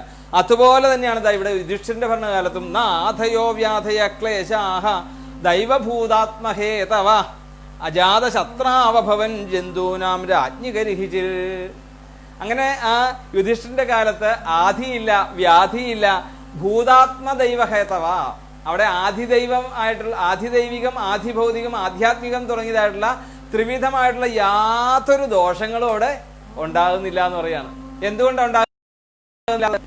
കാരണം പ്രകൃതിയും വനങ്ങളും എല്ലാ പ്രജകളെയും അവർക്ക് വേണ്ടതായിട്ടുള്ള രീതിയിൽ അവരെ പരിരക്ഷിച്ചു കഴിഞ്ഞാൽ വേണ്ട രീതിയിൽ പരിരക്ഷിച്ചു കഴിഞ്ഞാൽ അവിടെ യാതൊരുവിധ പ്രതിപ്രവർത്തനങ്ങളും ഉണ്ടാവുകയില്ല. എതിരായിട്ടുള്ള രീതിയിൽ അവരിൽ നിന്നൊന്നും വരുന്നില്ല അവിടെ. അപ്പൊ അതുപോലെ തന്നെ ഈ രാജാവ് ശരിക്കും രാജ്യത്തിന്റെ ഒരു വിളക്ക് തന്നെ ആവണം അല്ലെ. നമ്മൾ കഴിഞ്ഞ ദിവസം കുന്തിദേവിയുടെ സ്തുതി പറഞ്ഞപ്പോൾ കുന്തിദേവി ആരാണെന്നാണ് പറഞ്ഞത്? കുടുംബത്തിന്റെ വിളക്കാണ് എന്ന് പറഞ്ഞു. ഈ കുടുംബത്തിന്റെ വിളക്കാണ് പിന്നീട് ഈ കുടുംബങ്ങളുടെ ഒരു കൂട്ടമാണ് സമൂഹം. അപ്പൊ സമൂഹത്തിനും കാരണക്കാരായിട്ട് വരുന്നത് ഈ വിളക്കാകുന്ന ഈ സ്ത്രീയാണ് എന്ന് പറഞ്ഞതുപോലെ തന്നെ രാജാവും അതുപോലെ തന്നെ ആ രാജ്യത്തിന്റെ സന്തോഷത്തിനും സമാധാനത്തിനും ഒക്കെ പ്രധാന കാരണമായിട്ട് വരുന്നത്, സന്തോഷത്തിനും സമൃദ്ധിക്കും ഒക്കെ പ്രധാന കാരണമായിട്ട് വരുന്ന ആ രാജാവിന്റെ ധർമ്മത്തിനനുസരിച്ചിരിക്കും, രാജഭരണത്തിനനുസരിച്ചിരിക്കും. ഇനി നേരെ മറിച്ചാണെങ്കിലോ ഇപ്പോൾ നമ്മൾ അനുഭവിക്കുന്നതായിട്ടുള്ള ദുഃഖങ്ങളൊക്കെ എളുപ്പമുണ്ട്. അപ്പൊ പറയാൻ എളുപ്പമുണ്ട്. ഓക്കെ, ഇനി 7ാമത്തെ ശ്ലോകം നോക്കാം. ഉഷിത്വാ ഹസ്തിനപുരേ മാസാൻ കതിപയാൻ ഹരി സുഹൃദാം ച വിശോകായ സുസുശ്ച പ്രിയകാമ്യയാ. ഭഗവാൻ സന്തോഷത്തോടുകൂടി യുധിഷ്ഠിരനെ ചക്രവർത്തി പദം ഒക്കെ അങ്ങനെ ചക്രവർത്തിയായിട്ട് അശ്വമേധയാഗം ഒക്കെ ചെയ്ത് അങ്ങനെ ആ വലിയേട്ടന്റെ ഭരണം കണ്ട് ആസ്വദിച്ചു അവിടെ. അങ്ങനെ ഇരിക്കുമ്പോഴാണ് അവിടെ ഉഷിത്വാ ഹസ്തിനപുരേ മാസാൻ കതിപയാൻ ഹരി, കുറച്ചു കാലം അവിടെ നിന്നു. എന്തിനു വേണ്ടിയിട്ടാണ്? സുഹൃദാം ച വിശോകായ, ആ സുഹൃത്തുക്കളായിട്ടുള്ള അല്ലെങ്കിൽ സുഹൃത്ത് എന്ന് പറഞ്ഞാൽ എന്താണ്? സമാന ഹൃദയന്മാര് അല്ലെ. എങ്ങനെയാണോ യുധിഷ്ഠിരന്റെ ഹൃദയം അത് തന്നെയായിരുന്നു ഭഗവാന്റെ ഹൃദയവും. അപ്പൊ യുധിഷ്ഠിരന്റെ താപം ഉണ്ടായാൽ അത് തന്നെ ഭഗവാനും താപം ഉണ്ടാകും. അപ്പൊ അതുകൊണ്ട് ആ യുധിഷ്ഠിരന്റെ ആവശ്യാനുസരണം ഭഗവാൻ കുറച്ചു കാലം എവിടെ നിന്നു? അവിടെ ആ ഇന്ദ്രപ്രസ്ഥത്തിൽ താമസിച്ചു കുറച്ചു നാള്. അതുകൂടെ അത് തന്നെയല്ല, സ്വസുശ്ച പ്രിയകാമ്യയാ. സ്വസുശ്ച എന്ന് പറഞ്ഞാൽ തന്റെ സഹോദരിയായിട്ടുള്ള സുഭദ്രയുടെ ഇഷ്ടത്തിനും കൂടിയായിട്ട്. എന്തിനാണ് സുഭദ്രയുടെ ഇഷ്ടത്തിന് വേണ്ടി ഭഗവാൻ അവിടെ നിന്നത്? കാരണം സുഭദ്രയുടെ ഭർത്താവ് മരിച്ച അഭിമന്യു മരിച്ച് അധികം താമസമായിട്ടില്ല അല്ലെ. ആ യുദ്ധത്തിൽ അഭിമന്യു മരിച്ചതായിട്ടുള്ള സഹോദരിക്കുണ്ടായിട്ടുള്ള ദുഃഖത്തെ, അപ്പൊ ആ ദുഃഖത്തിന് ഒരു ശമനം വരുന്നത് വരെ ആ സഹോദരിയായിട്ടുള്ള സുഭദ്രയ്ക്ക് ഒരു താങ്ങായിക്കൊണ്ട്, ഒരു സമാധാനമായിക്കൊണ്ടും, പിന്നെ തന്റെ സുഹൃത്തായിട്ടുള്ള യുധിഷ്ഠിരന്റെ ആഗ്രഹപ്രകാരവും, യുധിഷ്ഠിരൻ ഉടനെ തന്നെ ഭഗവാന്റെ വിയോഗം വന്നു കഴിഞ്ഞാൽ ഭരണത്തെ ബാധിക്കുമോ എന്ന് പേടിച്ചുകൊണ്ടാണ് ഭഗവാനോട് അവിടെ നിൽക്കാൻ പറഞ്ഞത് അല്ലേ. ആ ഭീഷ്മർ പറഞ്ഞു കൊടുത്തതും പിന്നെ ആ ഭഗവാന്റെ അനുഗ്രഹത്തിനും വേണ്ടിയിട്ട്. അപ്പം ആ ചക്രവർത്തിയായിട്ട് ചെന്ന ജനങ്ങളിൽ വേണ്ടതായിട്ടുള്ള ഭരണങ്ങളൊക്കെ ആരംഭിച്ച് ഒരു രീതിയാക്കിയിട്ട് കൃഷ്ണ പൊക്കോളൂ അപ്പം ആ ഒരു സൗഹൃദത്തിന്റെ പുറത്താണ് അവിടെ നിന്നത്. അത് കഴിഞ്ഞ് ഇനി 8ാമത്തെ ശ്ലോകം നോക്കാം. ആമന്ത്ര്യ ചാഭ്യനുജ്ഞാത പരിഷ്വജ്യാഭിവാദ്യതം ആരുരോഹരഥം ഗൈശ്ചിൽ പരിഷ്വക്രോഭിവാദിത. എല്ലാവരോടും ഭഗവാൻ സന്തോഷത്തോടുകൂടി, ഇപ്പൊ നല്ല സന്തോഷത്തിലാണ് ഇപ്പൊ ഭഗവാൻ, അല്ലെ? താൻ ഏറ്റെടുത്തതായിട്ടുള്ള തന്റെ അവതാരത്തിന്റെ മഹത്വം എന്താണ്? ശരിക്ക് അവതാരം എടുത്തിരിക്കുന്നത് ദുഷ്ടന്മാരെ നിഗ്രഹിച്ച് ശിഷ്ടന്മാരെ രക്ഷിക്കുക എന്നുള്ളതാണ്. അപ്പൊ ഇവിടെ ഈ ഒരു ചെറിയൊരു ഭാഗത്ത് ആ ധർമ്മരക്ഷണത്തെ തനിക്ക് ചെയ്യാൻ സാധിച്ചു എന്നുള്ളതാണ്. അപ്പം ആ വേണ്ടതായിട്ടുള്ള അർഹിക്കപ്പെട്ടതായിട്ടുള്ള അധികാരത്തെ യുധിഷ്ഠിരന് കൊടുത്ത് ചക്രവർത്തിയായിട്ട് സിംഹാസനത്തിൽ ഇരുത്തിക്കൊണ്ട് നല്ല സന്തോഷത്തോടുകൂടി അവിടുന്ന് ആമന്ത്ര്യ എന്ന് പറഞ്ഞാൽ എന്താണ്? യാത്ര പറഞ്ഞിട്ട് ചാഭ്യനുജ്ഞാത പരിഷ്വജ്യാഭിവാദ്യതം. അവിടെ ഭഗവാൻ ഓരോരുത്തരോടും യാത്ര പറയുന്ന ഓരോ രീതിയിലാണ്. തനിക്ക് മുതിർന്നവരായിട്ടുള്ളവരെ നമസ്കരിച്ചുകൊണ്ടും അക്കൂട്ടത്തിൽ തന്നെ യുധിഷ്ഠിരനെയും തന്റെ വലിയേട്ടൻ എന്നുള്ളൊരു സ്ഥാനം, അഗ്രജ ജ്യേഷ്ഠൻ എന്നുള്ളൊരു സ്ഥാനത്ത് ആ യുധിഷ്ഠിരന്റെ പാദങ്ങളിൽ വീണ് നമസ്കരിച്ചു ഭഗവാൻ. പിന്നെയോ തനിക്ക് തന്നോട് ഒപ്പം സപ്രായക്കാരായിട്ടുള്ളവരെയൊക്കെ അർജുനൻ, ഭീമൻ, നകുലൻ, സഹദേവൻ, അർജുനനെയും ഒക്കെ അവിടുന്ന് തന്നെ ആലിംഗനം കൊണ്ട് ആശ്ലേഷിച്ചു, കെട്ടിപ്പിടിച്ചുകൊണ്ട് അവിടുന്ന് ആശ്ലേഷിച്ചു. നകുലൻ, സഹദേവൻ അവരിതാ ഭഗവാനെ ഇങ്ങോട്ട് നമസ്കരിച്ചപ്പോൾ ഭഗവാൻ അവിടുന്ന് അനുഗ്രഹിച്ചു. അങ്ങനെ മുതിർന്ന ആൾക്കാരെ ബഹുമാനിച്ചുകൊണ്ടും മറ്റുള്ളവരെ അനുഗ്രഹിച്ചുകൊണ്ടും ഭഗവാൻ അവിടെ നിന്നും യാത്ര പറഞ്ഞു എന്ന് പറയുകയാണ്. ഇനി 9ാമത്തെ ശ്ലോകം നോക്കാം. സുഭദ്ര ദ്രൗപദി കുന്തി വിരാടതനയാ തഥാ ഗാന്ധാരി ധൃതരാഷ്ട്രശ്ചയൂർസുർഗൗതമോ യമൗ.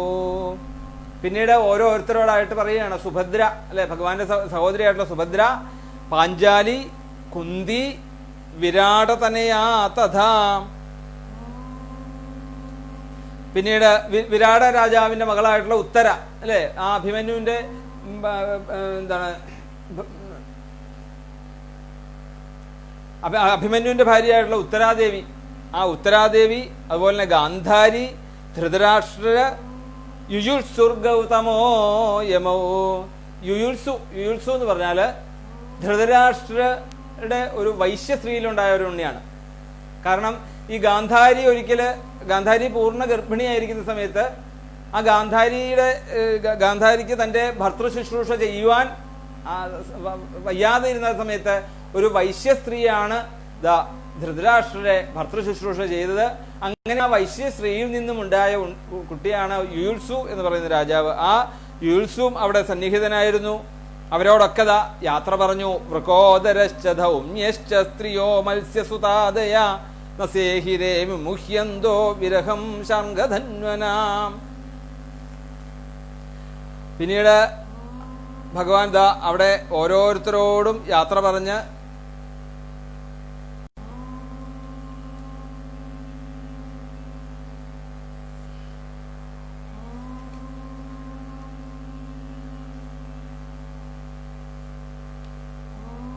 വൃകോദരശ്ച ധൗമ്യശ്ച സ്ത്രീയോ മത്സ്യസുതാദയ നസേഹിരേ വിമുഹ്യന്തോ വിരഹം ശാർംഗധന്വന.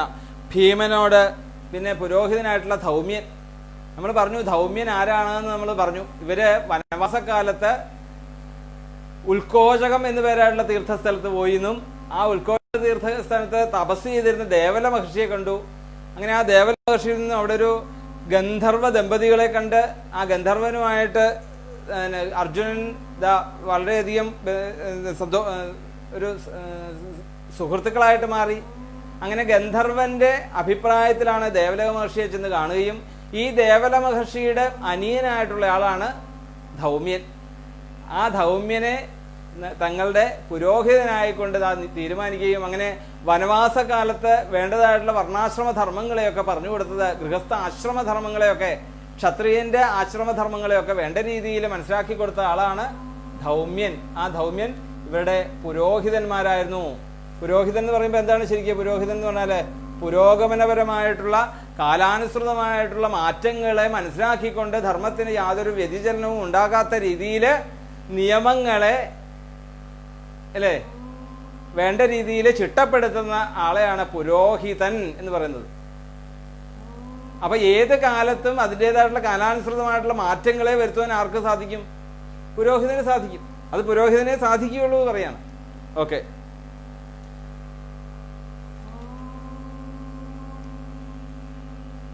പിന്നീട് അവിടെ വൃഗോദരശ്ച ധൗമ്യശ്ച സ്ത്രീയോ മത്സ്യസുതാദയ. ആരാണ് സ്ത്രീയോ മത്സ്യസുതാദയ? മത്സ്യസുതാദയ എന്ന് പറഞ്ഞാൽ നമ്മൾ നേരത്തെ പറഞ്ഞു സത്യവതി അല്ലെ, മത്സ്യരാജാവിന്റെ മകളായിട്ടുള്ള സത്യവതി. സത്യവതി അവിടെ ഉണ്ടായിരുന്നു, ധൗമ്യൻ ഉണ്ടായിരുന്നു, ഭീമൻ. ഇങ്ങനെ ഇവരോടൊക്കെ വേണ്ട രീതിയിൽ, പിന്നെ ബാക്കിയുള്ള എല്ലാ മുഹ്യന്തോ വിരഹം ശാർഗധൻ എല്ലാ ഹസ്തിനപുരത്തിലെ സ്ത്രീകളോടും ഭഗവാൻ വേണ്ട രീതിയിൽ എല്ലാവരെയും യാത്ര പറയുന്ന സമയത്ത് അവർക്കൊന്നും ഈ ഭഗവാന്റെ വിയോഗം, അവർക്ക് ആ വിരഹം താങ്ങാൻ സാധിച്ചില്ല എന്ന് പറയാണ്. ഇനി 11ാമത്തെ ശ്ലോകം നോക്കാം. സത്സംഗാൻ മുക്ത ദുസ്സംഗോ ഹാതുന്നോത്സഹത്തെ ബുധ കീർത്യമാനം യശോ യസ്യ സഹൃദാകർണ്യരോചനം. സത്സംഗാൻ മുക്ത ദുസ്സംഗോ ഹാതുന്നോത്സഹത്തെ ബുധ കീർത്യമാനം യശോ യസ്യ സഹൃദാകർണ്യരോചനം. അതായത് ഈ സത്സംഗങ്ങളെ കൊണ്ട്, ഇവിടെ ഏതാണ് ഇവിടുത്തെ സത്സംഗം എന്ന് പറഞ്ഞാല് ഈ പാണ്ഡവന്മാരുടെ കൂടെ ഭഗവാൻ ഉണ്ടായിരുന്നതായിട്ടുള്ള മഹാസത്സംഗം. ആ സത്സംഗങ്ങളെ കൊണ്ട് ആ പാണ്ഡവന്മാർക്ക് എല്ലാ ദുസ്സംഗങ്ങളും ഇല്ലാണ്ടായിക്കൊണ്ട്, അങ്ങനെ ആ ദുസ്സംഗങ്ങളെയൊക്കെ ഇല്ലാണ്ടാക്കിക്കൊണ്ട് നോത്സഹത്തെ ബുധ കീർത്യമാനം യശോ യസ്യ സഹൃദാകർണ്യരോചനം. അങ്ങനെയുള്ള ആ ഭഗവാൻ തൻ്റെ ലീലാവിലാസങ്ങളെ കൊണ്ട് എല്ലാ ദുഃഖങ്ങളെയും ഇല്ലാണ്ടാക്കി എന്ന് പറയാണ് ഈ പാണ്ഡവാദികളുടെ. അപ്പോൾ പാണ്ഡവാദികളുടെ ഓരോ സമയത്തുണ്ടായ ആപൽഘട്ടങ്ങളിലും ഈ ഭഗവാന്റെ പ്രവൃത്തികളെ കൊണ്ടാണ് ഇവർക്കൊക്കെ എന്താണ് ഇന്നും ഇവര് നല്ല രീതിയിൽ ജീവിച്ചിരിപ്പുണ്ടെങ്കിൽ അത് ഈ ഭഗവാന്റെ അപാര കാരുണ്യം കൊണ്ടാണ്, അല്ലെങ്കിൽ ഭഗവാന്റെ ബുദ്ധി കൊണ്ട് ഒന്ന് മാത്രമാണ്. അപ്പൊ ആ ഒരു വസ്തുത മനസ്സിലാക്കിയിട്ടുള്ള, അങ്ങനെ അവരെ വേണ്ട രീതിയിൽ ഭഗവാന്റെ ബുദ്ധി കൊണ്ട് കീർത്തി കേൾപ്പിച്ച കീർത്യമാനം യശോ യസ്യ സഹൃദാകർണ്യരോചനം, അങ്ങനെയുള്ള യശസ്സിലേക്ക് എത്തിച്ച ഭഗവാൻ ഇവിടുന്ന് പോവുക എന്ന് ഓർക്കുമ്പോൾ അവർക്ക് ഒരിക്കലും താങ്ങാൻ വയ്യാത്തതായിട്ടുള്ള ഒരു വിരഹമായിരുന്നു എന്ന് പറയുകയാണ് ഈ ധർമ്മപുത്രരായിട്ടുള്ള പാണ്ഡവാദികൾക്ക്. തസ്മിന്യസ്തധിയ പാർത്ഥ സഹേരൻ വിരഹം കഥം ദർശന സ്പർശ സംലാപശയനാസന ഭോജനൈഹി. ഇനി ഭഗവാന്റെ വിയോഗത്തെ കുറിച്ച് പറയുമ്പോഴേക്കും തന്റെ ഉള്ളിലുണ്ടാകുന്ന വികാരങ്ങളെ കുറിച്ച് അവിടെ പറയാണ്. എങ്ങനെയായിരുന്നു അവര്? തസ്മിന്യസ്തധിയ പാർത്ഥാഹ സഹേരൻ വിരഹം കഥം. ഈ പാർത്ഥൻ, അർജുനനായിക്കോട്ടെ, യുധിഷ്ഠിരനായിക്കോട്ടെ, ഭീമനായിക്കോട്ടെ, ഇവർക്കൊക്കെ എങ്ങനെയാണ് ഭഗവാനെ വിയോഗം ഉണ്ടാകാൻ സാധിക്കുക? ശൗനകാദികളെ അല്ലെ സൂതൻ പറഞ്ഞു കൊടുക്കുകയാണല്ലോ. കാരണം ഈ പാർത്ഥനായിട്ടുള്ള അർജുനൻ സദാസമയവും ഭഗവാന്റെ തോളത്ത് കൈയിട്ടുകൊണ്ടാണ് നടന്നുകൊണ്ടത്. എങ്ങനെയൊക്കെയായിരുന്നു? ദർശന സ്പർശ സംലാപ ശയന ആസന ഭോജനേഹി. എപ്പ കണ്ടാലും ഇവർ രണ്ടും കൂടെ ഒരുമിച്ച് നടക്കുന്നതാണ്, അർജുനനും കൃഷ്ണനും കൂടെ.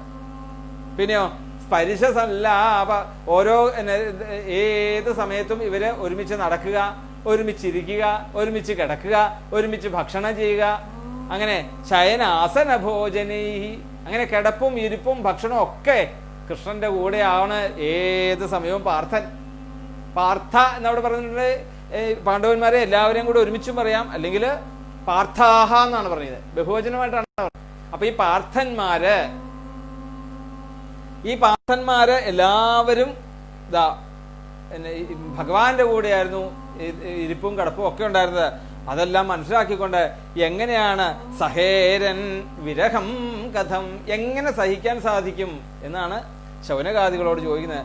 സർവേ തേ നിമിഷൈരക്ഷീസ്തമനുദ്രുത ചേതസാ വീക്ഷന്ത സ്നേഹസംബദ്ധ വിജേലുസ്തത്ര തത്ര. അങ്ങനെ ഭഗവാൻ എല്ലാവരെയും അനുഗ്രഹിച്ച് ഈ ഭഗവാനെ അനുഗമിച്ചതായിട്ടുള്ള മനസ്സുകളാണ് ഈ യുധിഷ്ഠിരനൊക്കെ. അതാണ് അനുദ്രുത ചേതസ എന്ന് പറഞ്ഞത്. ഭഗവാനിലേക്ക് അനുഗമിക്കുന്നതായിട്ടുള്ള അനുദ്രുത ചേതസ. കാരണം ഭഗവാനെ സദാസമയവും വിചാരിച്ചിരുന്നു എന്നർത്ഥം. സദാസമയവും ഈ കൃഷ്ണനായിട്ടേ ബന്ധമുള്ളൂ, കൃഷ്ണനെ കുറിച്ച് ചിന്തിക്കാനേ നേരമുള്ളൂ അവർക്ക്. അങ്ങനെ മനസ്സോട് കൂടിയായിട്ടുള്ള എല്ലാവരും അവിടെ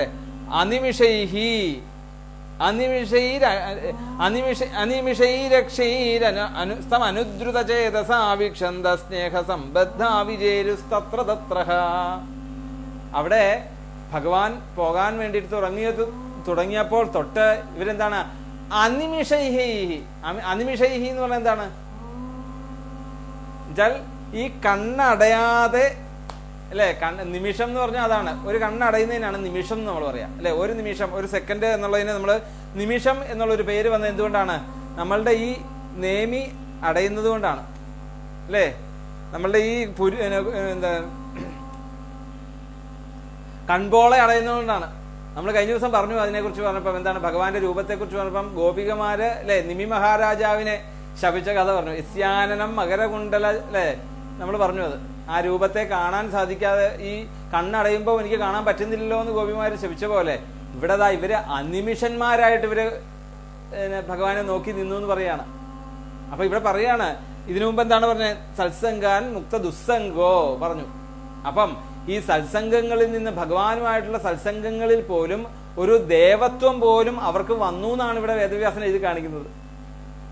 ശൗനകാദികളെ ആ മനുഷ്യരായിട്ട് ഇരുന്ന ആ പാർത്ഥന്മാർക്ക് ആ ദേവത്വമായിട്ടുള്ള അനിമിഷത പോലും അവരില് കൈവന്നു. അങ്ങനെ അവരിതാ ആ ഭഗവാന്റെ രൂപത്തെ, ആ സാരൂപ്യത്തെ ഇമവെട്ടാതെ നോക്കി നിന്നിരുന്നു എന്ന് പറയാണ്. നിരുന്ധൻ ഉദ്ഗലദ്ബാഷ്പം ഔത്കണ്ഠ്യാദേവകീസുതേ നിർയാത്യകാരാൻ നോഭദ്രം ഇതി സ്യാൽ ബാന്ധവസ്ത്രിയ. ദേവകീപുത്രനായിട്ടുള്ള ഭഗവാൻ ആ ഗൃഹത്തിൽ നിന്ന്, ആ ഇന്ദ്രപ്രസ്ഥത്തിൽ നിന്ന് പുറത്തേക്ക് അങ്ങോട്ട് ഇറങ്ങി. അങ്ങനെ പുറത്തേക്ക് അങ്ങോട്ട് പോകുമ്പോഴേക്കും അവിടെയുള്ള എന്താണ് നിർയത്യാകാരാന്നോ ഭദ്രം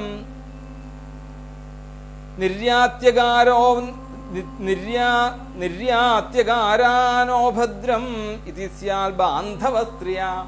അവിടുത്തെ ബാന്ധവസ്ത്രീയ, ബന്ധുസ്ത്രീകൾ, അവിടെ ഉണ്ടായിരുന്ന സ്ത്രീകളൊക്കെ ഭഗവാൻ ഈ ഇന്ദ്രപ്രസ്ഥത്തിൽ നിന്നും അങ്ങോട്ട് ഇറങ്ങുക എന്ന് പറഞ്ഞാൽ എന്താണ് സംഭവിക്കാൻ പോകുന്നത്? അവിടെ അഭദ്രമിതി, അഭദ്രം ഇനിയാണ് സംഭവിക്കാൻ പോകുന്നത്. മംഗളം ഇല്ലാണ്ടാകാൻ പോവുകയാണ് എന്നുള്ളത് മനസ്സിലാക്കിക്കൊണ്ട് നിരുന്ധൻ ഉദ്ഗലദ്ബാഷ്പം ഔത്കണ്ഠ്യാത് ദേവകീസുത, അവരുടെ കണ്ണുകളിൽ നിന്നും അശ്രുധാരകള് അവിടെ ഉണ്ടായി. ആ കണ്ണീര് താഴെ വീഴാണ്ട് അവര് അതിനെ സൂക്ഷിച്ചു എന്ന് പറയാണ്. അതാണ് സ്ത്രീകളുടെ കണ്ണീര് വീഴുന്ന സ്ഥലം, അത് ദുഃഖപൂർണമാവുന്ന ദോഷമാണെന്ന് പറയും, നശിക്കുമെന്നാണ് പറയാ. അപ്പം ആ ഇന്ദ്രപ്രസ്ഥം പോലും നശിക്കാതെ ഇരിക്കുകയും വേണം, ഇവർക്ക് ഈ വിയോഗത്തെ, ഈ വിരഹത്തെ ഇവർക്ക് അടക്കുകയും വേണം. അപ്പൊ അതുകൊണ്ട് എന്തായി, അവർക്ക് മനസ്സിലായി ഇനിയിപ്പോ അമംഗളങ്ങളാണ് ഇനി സംഭവിക്കാൻ പോകുന്നത്, അല്ലെങ്കിൽ അഭദ്രമിതി.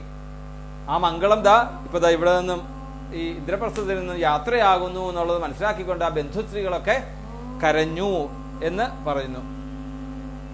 മൃദംഗശംഖഭേര്യശ്ച വീണാപണവഗോമുഖാഹ ധുന്ദുര്യാനക ഖണ്ഡാദ്യാനീദുർദുന്ദുഭയസ്തഥാ. അപ്പോഴും യുധിഷ്ഠിരനെ സംബന്ധിച്ചിടത്തോളം എന്താണ്, അമ്മാവന്റെ മകനായിട്ടുള്ള കൃഷ്ണനായിട്ടേ കാണാൻ സാധിക്കുന്നുള്ളൂ. കൃഷ്ണനോട് പറയുന്നുണ്ട്, കൃഷ്ണ അങ്ങ് ഒറ്റയ്ക്ക് പോകണ്ട, കാരണം ഇപ്പോൾ നല്ലൊരു ശത്രുക്കള് കൂടി വരുന്ന സമയമാണ് അല്ലേ. അപ്പോ അങ്ങ് ആ പോകുമ്പോ സൂക്ഷിച്ചു പോവുക, ഞാൻ എന്റെ യുദ്ധസൈന്യത്തെയും കൂടി അങ്ങയുടെ കൂടെ വിടാം. അങ്ങനെ രാജകീയമായിട്ടുള്ള രീതിയിലെ രാജ്യ ചിഹ്നങ്ങളോട് കൂടിയിട്ടാണ് ഭഗവാൻ അവിടുന്ന് പറഞ്ഞു വിടുന്നത്. മൃദംഗ ശംഖ ഭേര്യ വീണ പണവഗോമുഖാഹ ധുന്ദുര്യാനക ഖണ്ഡാദ്യ.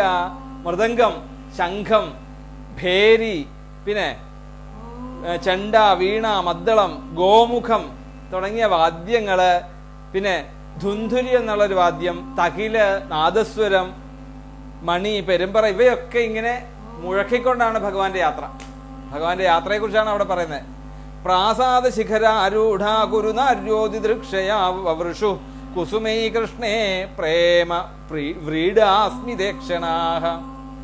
അങ്ങനെ ഭഗവാൻ അവിടെ നിന്ന് ഈ ഇന്ദ്രപ്രസ്ഥത്തിൽ നിന്നും എഴുന്നള്ളുന്ന സമയത്ത് ഈ ഭഗവാനെ കാണുവാൻ വേണ്ടിയിട്ട് അവിടുത്തെ ആ ബന്ധുസ്ത്രീകള് പ്രാസാദ ശിഖരാരൂഢാഹ, കിളിവാതിലുകള് അല്ലെ, പണ്ടൊന്നും സ്ത്രീകളൊന്നും പുറത്തേക്ക് വരാറില്ലായിരുന്നു. അവർക്കൊക്കെ എങ്ങനെയാണ്, അവര് മാളികയിൽ നിന്ന് കിളിവാതിലൂടെയാണ് അവര് ഓരോ കാഴ്ചകളും കണ്ടിരുന്നത്. അവരൊക്കെ ദാ പ്രാസാദ ശിഖരാരൂഢ കുരുനാര്യോ ദിദൃക്ഷയ. അങ്ങനെ ആ കുരുനാരികൾ എന്ന് പറഞ്ഞാൽ എന്താണ്? കൗരവ സ്ത്രീകള്. ആ കുരുവംശത്തിലെ സ്ത്രീകള് ഭഗവാനെ കാണുവാൻ വേണ്ടിട്ട് ദാ അവിടുന്ന് ആ ഏറ്റവും മുകളിൽ നിന്നും അവര് നോക്കി. എന്നിട്ടോ വവൃഷു കുസുമൈ കൃഷ്ണേ പ്രേമ വ്രീഡാസ്മിദേക്ഷണ. അങ്ങനെ അവരവിടുന്ന് പുഷ്പാഭിഷേകത്തെ ചെയ്തു. സന്തോഷത്തോടുകൂടി ആ ഭഗവാന്റെ പാദങ്ങൾ പോകുമ്പോഴേക്ക് ഇനി അർച്ചന ചെയ്യാൻ സാധിക്കില്ലല്ലോ എന്ന് വിചാരിച്ചുകൊണ്ട് അവരിതാ അവിടെ നിന്നും പുഷ്പവൃഷ്ടികളെയൊക്കെ ചെയ്തു എന്ന് പറയുന്നു. അപ്പൊ 16 ശ്ലോകങ്ങൾ വരെ നമ്മൾ ഇന്ന് പറഞ്ഞു. ഏകദേശം 6:20 ഇനി അധികം സമയം കൂടുതൽ എടുക്കുന്നതുകൊണ്ട് പലരും ഈ പറഞ്ഞ പോലെ മുഴുവൻ സമയം ലൈവിൽ ഇരിക്കാതെ മുമ്പോട്ട് പോകുന്നതായിട്ട് തോന്നും, കാണുന്നുണ്ട്. അപ്പൊ എന്തായാലും നമുക്ക് 6:20 അല്ലേ?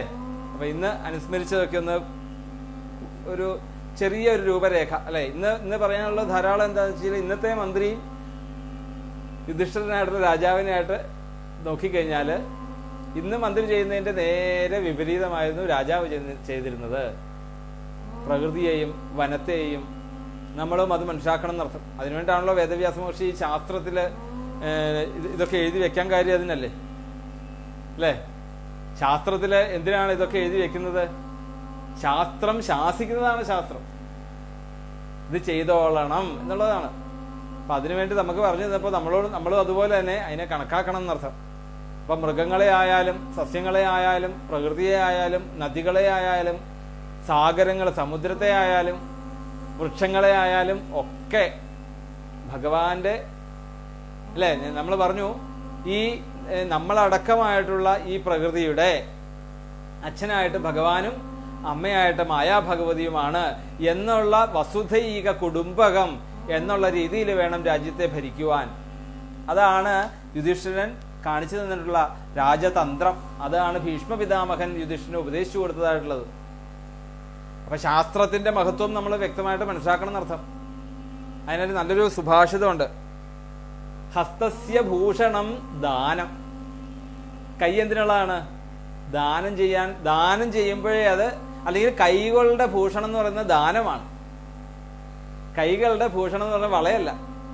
എന്നാ കങ്കണേനേവ. നമ്മൾ വേറൊരു സുഭാഷിതത്തിലും ഇതുപോലെ തന്നെയുണ്ട്. ഹസ്തസ്യ ഭൂഷണം ദാനം. പിന്നെയോ സത്യം കണ്ഠസ്യ ഭൂഷണം. നമ്മുടെ കണ്ഠത്തിൽ നിന്ന് വരുന്ന വാക്കുകളുടെ ഭൂഷണം എന്ന് പറയുന്നത് എന്താണ്? സത്യമായ വാക്കുകൾ പറയുമ്പോഴാണ് നമ്മളുടെ കണ്ഠം വേണ്ട രീതിയിൽ അത് ഭൂഷണമായിട്ട് മാറുള്ളൂ. പിന്നെയോ ശ്രോത്രസ്യ ഭൂഷണം ശാസ്ത്രം എന്നാണ് പറയുന്നത്. കാതുകളുടെ ഭൂഷണം എന്താണ്? ശാസ്ത്രത്തെ വേണ്ട രീതിയിൽ ഗ്രഹിക്കുക എന്നാണ് പറയുന്നത്. ഭൂഷണൈ കിം പ്രയോജനം. അല്ലാതെ മറ്റ് ഭൂഷണങ്ങളെ കൊണ്ട് എന്ത് പ്രയോജനമുള്ളത്?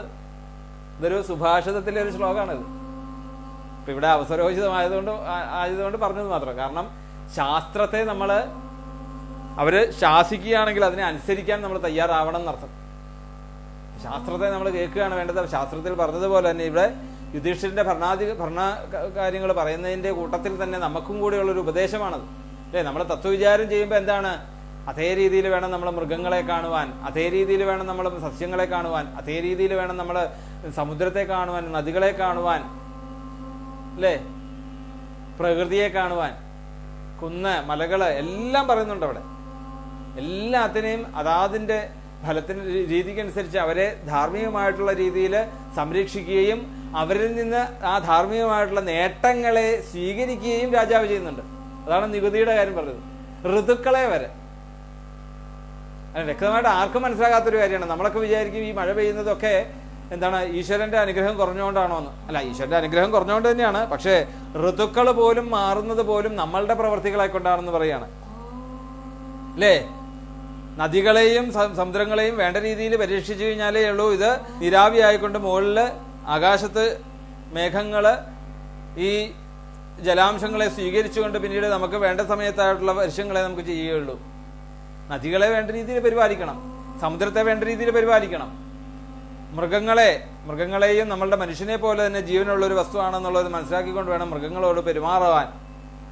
നമ്മുടെ കാഴ്ചയ്ക്ക് വേണ്ടി നമ്മളെ വെയിലത്ത്, അല്ലെ, ആനയൊക്കെ എത്ര നേരമാണ് അവർക്ക് ഇഷ്ടപ്പെട്ട അവരുടെ വാസസ്ഥലവും കൂടിയല്ല, അവർക്ക് കാടാണ് അവരുടെ വാസസ്ഥലം, അല്ലേ? അപ്പൊ അങ്ങനെയുള്ള സത്യത്തെയും കൂടി നമ്മൾ ഇതിലൂടെ മനസ്സിലാക്കിയെടുക്കണം എന്ന് പറയുകയാണ്. ഇപ്പൊ ഹസ്തസ്യ ഭൂഷണം ദാനം, സത്യം കണ്ഠസ്യ ഭൂഷണം, ശ്രോത്രസ്യ ഭൂഷണം ശാസ്ത്രം, ഭൂഷണൈക്കിം പ്രയോജനം. മറ്റ് ഭൂഷണങ്ങളെ കൊണ്ട് അന്യേ ഭൂഷണൈക്കിം പ്രയോജനം, മറ്റു ഭൂഷണങ്ങളെ കൊണ്ടൊന്നും പ്രയോജനമില്ല, അല്ലേ? വളയിട്ട് കഴിഞ്ഞാൽ അത് പൊട്ടിക്കഴിഞ്ഞാൽ കൈമുറിയും. അതായത് നമുക്ക് ഇന്നത്തെ ഈ സത്സംഗം ഗുരുനാഥന്റെ പാദങ്ങളിൽ സമർപ്പിക്കാം, അതുപോലെ തന്നെ ഭഗവാന്റെ പാദങ്ങളിൽ സമർപ്പിക്കാം. പിന്നീട് ഒരു ഫേസ്ബുക്കിൽ ഉള്ള എൻ്റെ സുഹൃത്തുക്കളായിട്ടുള്ള എല്ലാ സ്നേഹഭാജങ്ങളോടും ഒരു അഭിപ്രായം, നമ്മൾ ഈ ലൈവില് ദിവസവും ചെയ്യുന്ന ഈ വീഡിയോസ് ഞാനെല്ലാം ഒരു യൂട്യൂബ് ചാനലിലേക്ക് ഡൗൺലോഡ് ചെയ്ത് അതിലേക്ക് ആ ചാനലിൽ യൂട്യൂബിൽ ഇട്ടിട്ടുണ്ട്. ഈ ലൈവ് ഫേസ്ബുക്കിലൂടെ നമ്മൾ പോകുമ്പോൾ ഈ ഫേസ്ബുക്കിലെ ലിങ്ക് എടുക്കാൻ എല്ലാവർക്കും ബുദ്ധിമുട്ട് കാണുന്നു എന്ന് പറയുന്നു. അപ്പം അതിൻ്റെ പലരുടെയും ഒരു റെഫറൻസ് അനുസരിച്ചാണ്, അവരുടെയൊക്കെ ഒരു താല്പര്യത്തിൻ്റെ പുറത്താണ് ഞാൻ യൂട്യൂബ് ചാനലിൽ ഇത് ചെയ്തത്.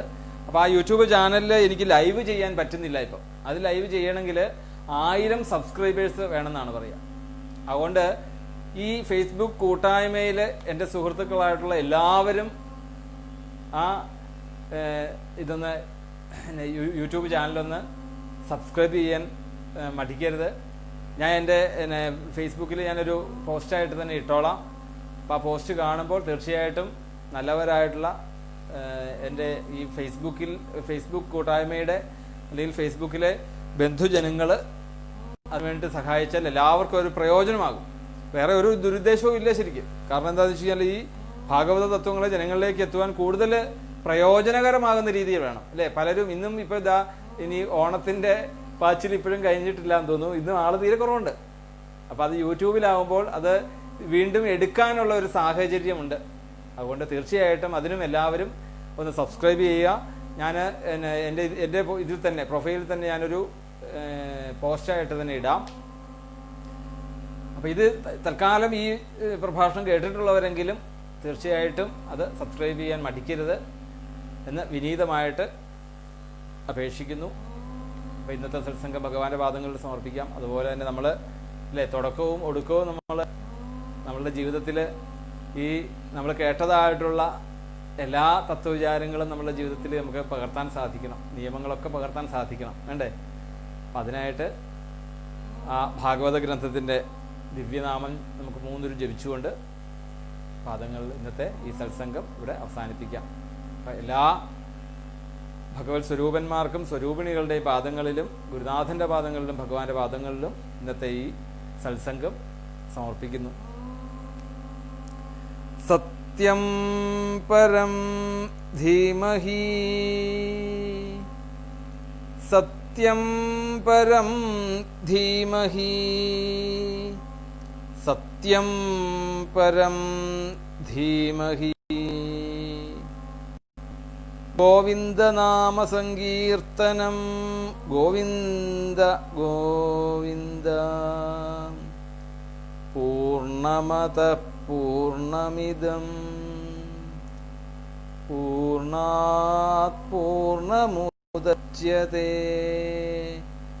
പൂർണ്ണസ്യ പൂർണ്ണമാദായ പൂർണ്ണമേവാവശിഷ്യത്തെ.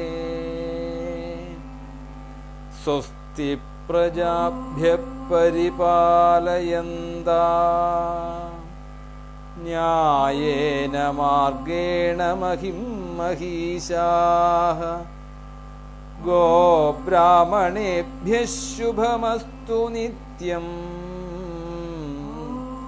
ലോകാഃ സമസ്താഃ സുഖിനോ ഭവന്തു. ലോകാഃ സമസ്താഃ സുഖിനോ ഭവന്തു. ലോകാഃ സമസ്താഃ സുഖിനോ ഭവന്തു. സർവേ ഭവന്തു സുഖിനഃ. സർവേ സന്തു നിരാമയാഃ.